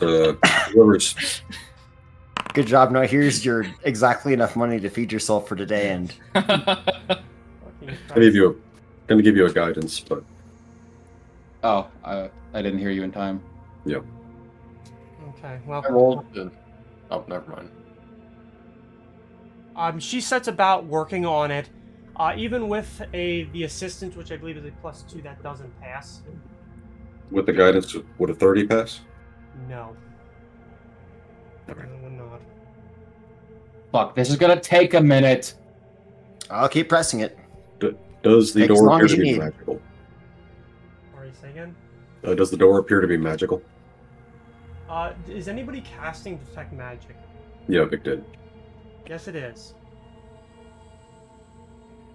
Okay. Doesn't it tell you a school of magic, or am I thinking 5e? No, it will tell you the School of Magic. Takes given 3 enough rounds. time. So the plinth gave you enchantment. The doors, I believe, also give you enchantment. Let me check the arcane school. Arcane schools. Or arcane colleges, one of the two. Arcane schools, yes. Okay. Yeah, that would also be enchantment. Okay. But yes, the plinth continues to count down, always resetting back to 12 once you press the button. The attempt to pick the lock doesn't immediately pass. The rest of the room has not altered. Nothing has entered. The size of the room has not changed. It hasn't even made any more of a noise or a movement since the initial grunt and the slamming of the doors. And Okay, the doors we came in are also locked. I can check them. Are they? Yeah, I'll Daxus will run over when the tower is still working and check the doors. They have locked behind you. Shit. Are these magical too? They are indeed. They give you the same readout as the doors to the north. What's the school of magic, Vic? Enchantment, I believe. Ah, fuck it, duck. If you think it's worth a try, I've got a spell that can occasionally help with doors, but if it's a particularly strong lock, I don't think that's. I don't know that it would be immediate, or if it would work at all. Right. Well, it's definitely going to take a while longer than I normally do. Which we continuing to go forward, or are we going back from where we came? Where do we want to get out? I think we should go forward. Yeah. I agree. All right. Well, me and Atari will work on the door then. Just you guys keep figuring out what the fuck that thing is. I want to investigate the marks on the walls. Alright. Oop. I'm just going to put this out there so I don't have to in the future. Daxis's skill, I will automatically pass the assist. So just whenever enough time passes, just tell me to roll another check again, Gray. Sure. So I'm assuming that somebody is babysitting the... Oh, yes, I am. Okay. Oh, sorry. I thought I was like, just making sure the fourth cat that got on me is okay. Okay. I kind of figured there was cats, like, running around. Yes. And I'm But- like, this is one right here. You do notice that when, like, you do let it slip below 8, the color of the numbers changes from blue to yellow. But Right. resets once you go back to 12. It might also be a thing that we could just let this go. Oh, I think this reminds me of something. Not Sven of something, but me. Of something where, like, stuff in the room changes depending on the countdown. And, like, you actually have to let it get really close to 0 without letting it actually hit 0. And he's dead. Like one. But is my He's This dead, is so guys. sad. Yep. Press F to Internet. pay respects. Am I Internet back? fried. Yes. Am I back Oh, yet? you're good. I don't know what's going on. Like, I can hear you guys perfectly fine. There's nothing changing. But I guess my internet's just, like, momentarily crapping itself. Mm-hmm. Or Discord. Well, no, because it also kicks me out of Foundry for a second. But it's not Oh. affecting Discord. Okay, that's fair. Oh. I could blame Discord for that too. But Everybody's frozen for me. Oh, there we go. Does Sven communicate this idea? Well, I don't think Sven is smart enough. That's why I, as a player, am saying it to let somebody Yeah. who is a smarter character do it. Well, I'm as the numbers are counting down, I'm gonna roll perception because Gurugamesh can detect unusual stonework. So if anything around the room was changing, I think, Sven, you wanted to do a separate I was check. invest Yeah. I was investigating the marks on the walls Because if there were marks on the doors, that would make sense, but on the walls, that's different.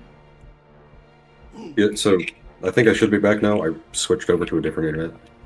Yep, sounds good. Okay. Yeah, so what Barry was saying is, like, I was literally having those exact same thoughts. Just not necessarily remembering something, but Okay. I was going to So- make that suggestion if we want to go. Yeah. So Yeah. why don't we just go let it get lower one number at a time? Sure. Because it did change the color of the number once it hit 7. Just keep an eye on any changes around the room. The locks, the symbols on the plinth itself. Yeah. So Okay. let it get down to 6. Press it. It gets to 6, it, like I said, it's 7, it becomes yellow. 6, it stays yellow. You press it, it goes back to 12. Nothing seems to Alright. change in the room. Press it at 5. Still yellow. No. While they're doing that, Sven, Grugamesh, I saw you looking at the walls. Can you see if you can do anything with this? And I pull out a wand. They're in the walls! They're in the walls! Sorry. I pull out a wand to detect Game secret over, man. doors and hand it to one of you, whoever wants it. A wand of what? I can't use magic wands. I don't have any. Sven, detect secret doors. What kind of spell is that? And to answer your questions, Secret doors. Grugamesh, you are looking over the stonework on the plinth, and you notice that, like I said, it's relatively simple. It seems to be rather utilitarian, functional. I You also notice can't that use it. It seems, I guess it's really hard to see what this connects to, if anything, other than obviously the floor.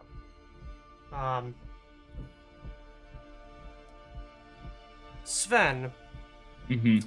there are marks on the doorway, like somebody said about it, but it definitely seems obvious that the stone around it is of a lesser hardness than the doors itself.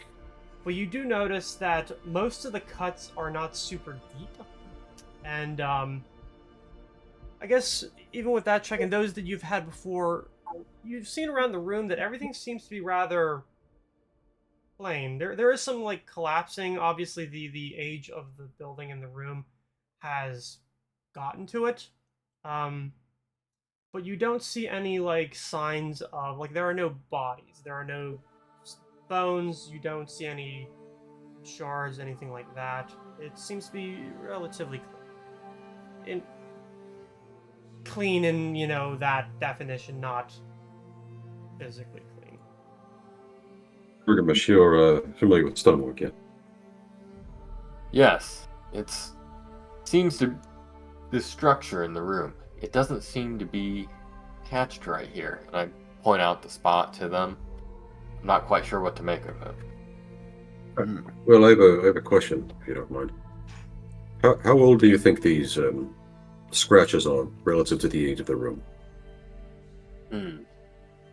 Hard to say. I'm gonna roll perception for it. I would say that you're able to figure out that a lot of them are... Obviously, there are those that vary in age. Those that appear to be nearer to the doors show a greater age. Like, there seems to be more of a buildup of dust and debris within, while the ones farther away appear to be younger. But when I use older and younger, I'm talking a rather long view. So, you know, decades going on centuries. Okay. The most degraded parts could be hundreds, maybe 1,000 or so years older than these newest parts. This structure has been here a long, long time. Well, I suppose the reason I ask is I'm curious if some of these scratches and gouges are intentionally placed there. I mean, as someone mentioned, there's no signs of struggle outside of these gouges. No bodies, no permanent disfiguration of any other aspect of the room.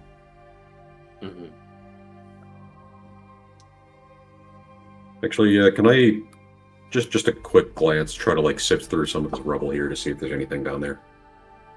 Sure.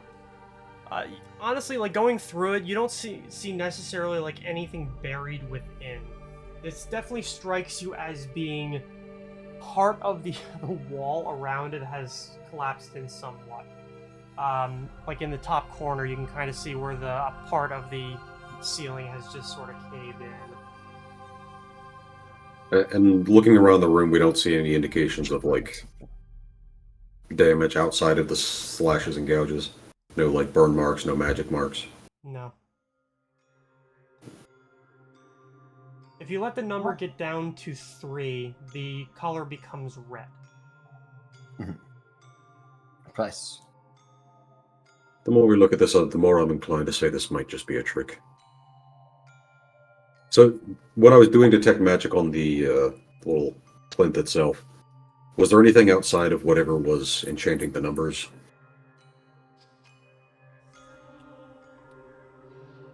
Most of the glow comes from like the actual top part of the plinth, so there's nothing going down into the actual like shaft and foundation of the plinth. If that's what you mean. I just didn't know if there was like what I was looking for is like, is there some other magical trap or magical like hotspot basically that would indicate that there's something ready to trigger outside of just whatever is generating these numbers? Given the separation here, I don't know that there's going to be any other magical function to this. It might be best to let the countdown go all the way. Well, if Dexius and cohort can finish opening the door. My name's Natari. This is the first time we've spoken. Yeah, because you don't speak, Correct. Mr. I brood all the fucking time and have no sense of fun. What's my name? Vic. Vic'Talion. What's my full name? Well, alright, well. I don't know your full name. I don't give a fuck to know your full name. What I do give a fuck about is if you have one of those guidances to help me out here. You can have as many as you like. Here's the thing here. What's my full name? If I may, Bird. if I may, I think it would be incredibly silly if we were trapped in a room with this device and then simply let out after 20 seconds if we let it go to 0. I don't think letting it go to 0 is going to have good consequences. You have any better ideas? Because this door ain't budging. Obviously, we have to do something with this thing. There's these door. marks into the walls. The walls, not the doors. If people were trying to escape, they would hit the doors. Sven, apologies if I'm misremembering, but didn't you have the ability to shape stone or something like that?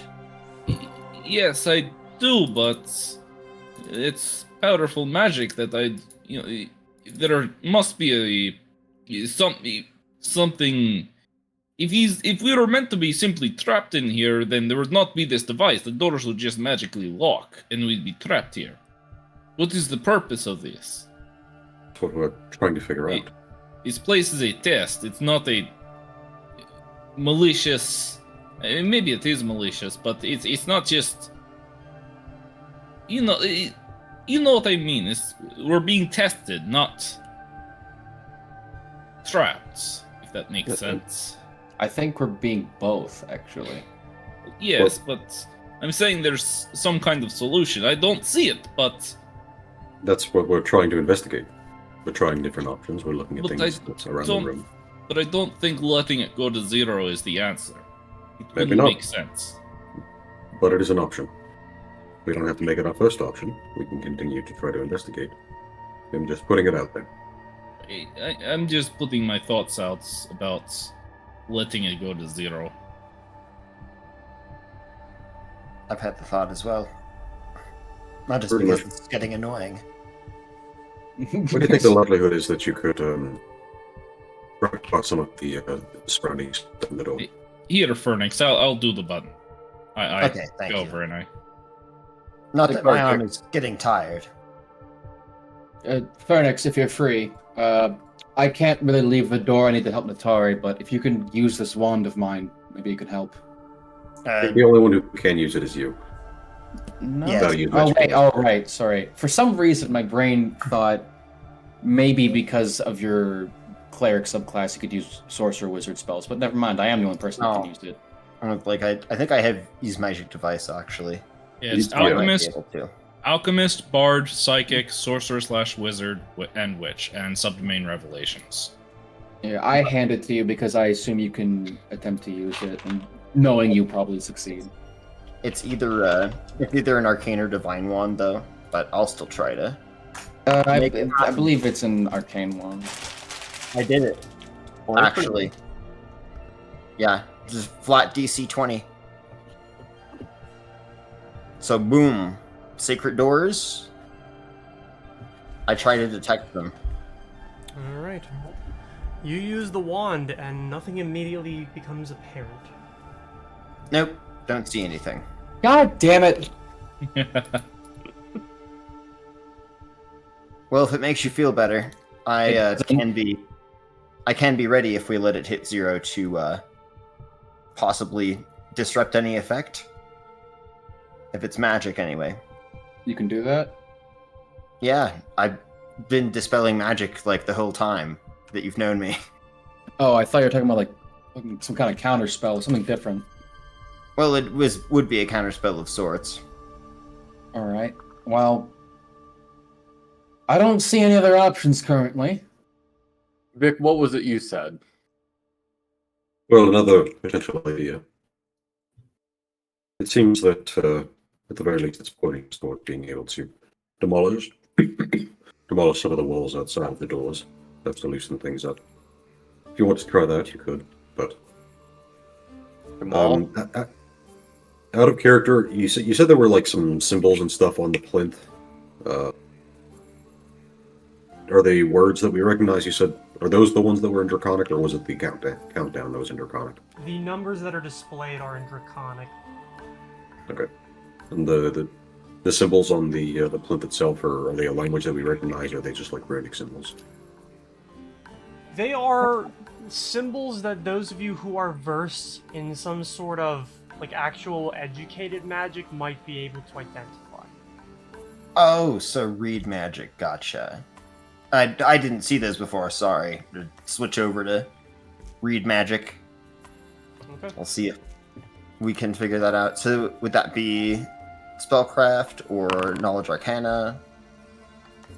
I think it's... Well, then it just says how It's to identify knowledge. glyph of warding as a spellcraft check. It's knowledge arcana. Spellcraft is more like actively used spells. This just gives you the ability to decipher the inscriptions. It's not a check unless it's like a Yeah. flip of warding or something else, You cast or the any spell. symbol spell. You cast Read Magic, and you go over to read it, and this is what it reads. The path of least resistance. Oh. Yeah, we want to let it go to 0. Certainly seems like that. It says the path of least resistance. We've been resisting the entire time we've been in here. Let's do it then. Yep. I don't even ready to dispel anything. Alright, I'll stop pressing the button. I'll ready my crossbow just in case. I don't know what the fuck's gonna happen. Alright. You let it go. It changes into yellow. 7, 6, 5, 4, red. 3, 2, 1. It goes blank. And nothing happens. You hear the turn of metal as the doors unlock. Well, I hate to say I told you so. But You did. right, It took was us a while to was figure this it out. was this a trap from Niels and I was just misremembering the solution? I believe Neil has done this one, but I've seen this other places as well. Yeah, I've run into this one before, except when we let it go down, a little secret alcove opened that had treasure inside. Ooh. I've never seen it in action before, but I did hear about this puzzle from like a YouTube video like a while back. We like grabbed one of the monsters we were fighting and threatened them with death if they didn't keep pushing it.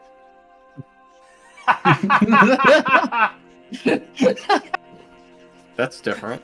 And then went That's and fought pretty another amazing. encounter while it was going. Nice. So, Good. So not poisonous gas then. with the doors Right then. unlocked, it is deathly quiet in here. Shall we continue?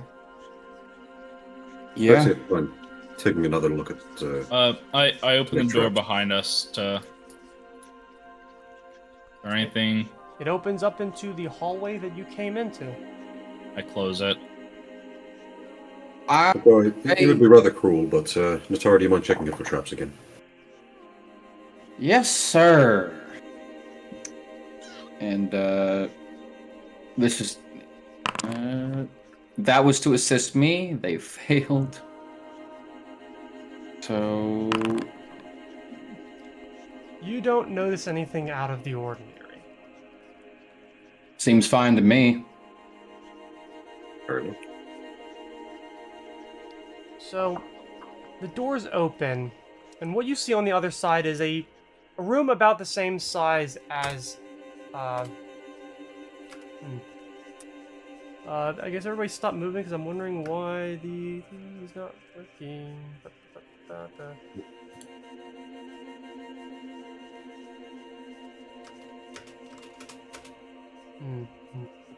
Usually that's supposed to pause things, and it is not doing that. Why is it not pausing? Is it like the stop trigger thing? Yeah, I'm hitting the space bar, which is generally the button that's used to like pause movement, pause play, and it's not doing anything. How about we all just agree not to touch our keyboard for like a good few minutes? Yep, seems fine. I can't abide by that. I rapidly open and close the back door. Oh my god. No way. I switch my weapon between hands as a free action infinitely, so I create enough heat to burst the entire Earth's atmosphere.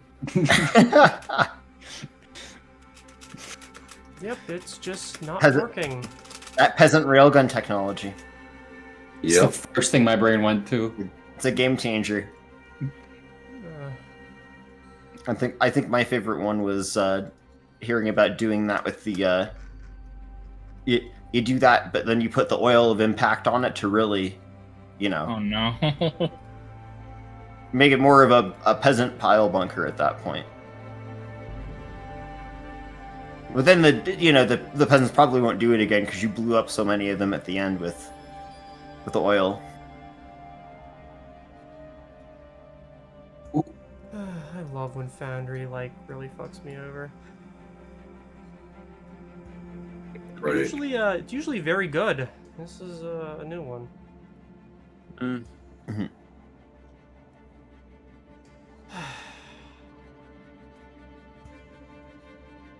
Well, good stream, everybody. Guess we'll see you next week. This might. Could be a good place to stop. It is 10. Okay, now it's updated. Okay, So, that's good. on the other side of the door, you see a room that is much like the one that you just finished with, probably in about size and shape. However, there appears to be two large statues within. Very obviously, one matches that of Ixtanis that you saw in the main room. However, this one appears to be made in such a way as to glorify him. The other one, significantly more bestial, but still obviously a man, is most likely his brother, Lycurgus. You see there are two unlit torches near a doorway, and beyond the doorway is darkness. You see either another room or a hallway or something like that. I step over to get the. No one enter until I make it to the other side. I'm gonna check for traps. And Lan cut out again. Okay. Yeah, I'm just. Yeah, I was just moving to the side to get the light. Okay, then give me a perception.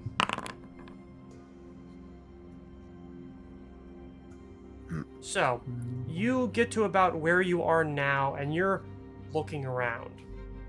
And you see to your left and directly in front of you are maybe not the most obvious, but maybe not the most subtle trigger plates set into the stone floor.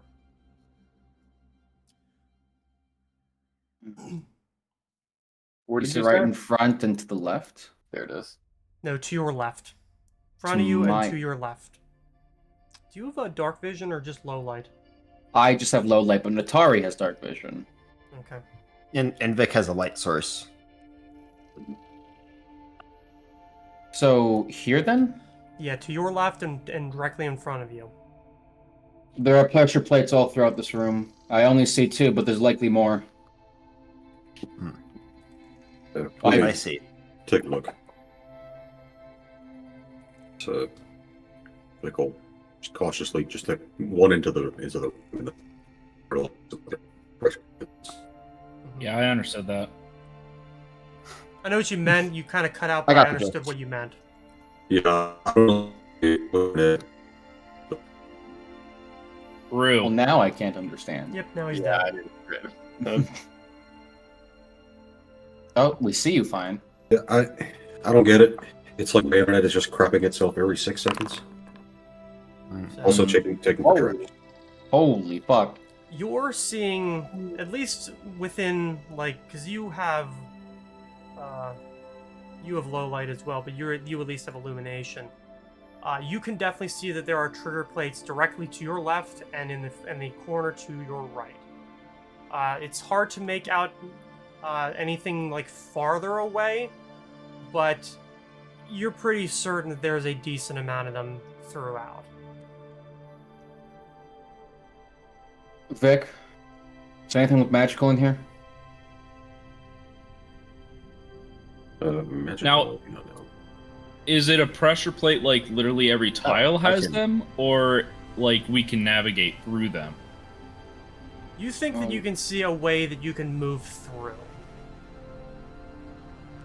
I guess I can try and do that old detect magic stuff. yeah. I'm gonna like cautiously move forward and continuing to just like try to make. Yeah, I'll have him do the magic check.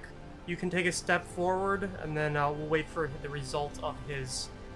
I don't know. Aren't you still using it? I switched to read magic. Okay. So then it'd be what spellcraft for this, I think.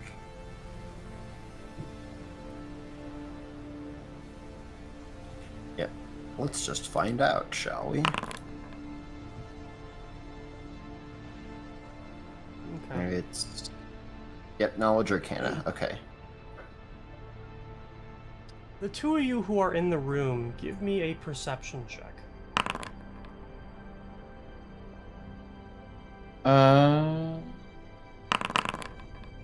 Okay. Vic, you're the only one who sees this. At least at first. Daxius, you're clued in maybe about 3 or 4 seconds later when you hear the burbling of some kind of liquid moving, and the two of you turn as you see a thick liquid beginning to flow up and out from the plinth beneath the statue. Kill it, kill it, kill it, kill it, kill it. Which statue? Well, first it's the silver one of Lycurgus, and Vic, swinging his head around, sees a similar liquid flowing out from that below the statue of Exthanus. I immediately scream out, "Contact!" Is there any sort of We just- smell or identifying properties of the liquid? It does not smell great. I wouldn't say like open sewer, but I definitely hope not. not. It doesn't have a flesh. nose. So, over the course of about a round, you watch as the liquid forms into a creature. Oh. Oh, Over the course of a minute, we don't get to do anything? A It's a round. round. round. Oh, A okay. round. Large and obviously, if not sapient, then at least living. Sizing up to being about the height and width, the height of a man and the width of a man, were he the exact same height. The creatures do not seem to have faces, but they do seem to have some way of sensing the world around them. And that is where we are going to end our session as the creatures begin sizing you up to lunge. Nice. I'm just gonna say, Vic, we're not in a good spot. We're fine. At least I was originally going to say that you shouldn't come with me in case any traps went off, but I'm glad you did, because if you didn't, I would have been alone in pincered by two very angry monsters. Also, Vic should probably be closer to the front because he's the one with the perception. Oh, Yeah, but Anyway. Jax has disabled device, so if he comes across any traps, he can get them. Mm-hmm. We'll make it a team effort next time. Yeah. Oh man, I just want to say I was really happy when, as soon as Gray described the button in the middle of the plinth, I knew exactly what the fuck we were in. I was so happy to be in that puzzle. I'm so glad that none of you except for him knew it. I kind of had the idea that we should let it count down but I wish I should have said something. Yeah, I was like, I did run into the solution before, but that wouldn't have been very in character for my neurotic cleric to just let it happen immediately. I did wonder what like the happens. message of, the path of least resistance. That might be our philosophy going into this. Mhm. Yeah, I think. Except for death.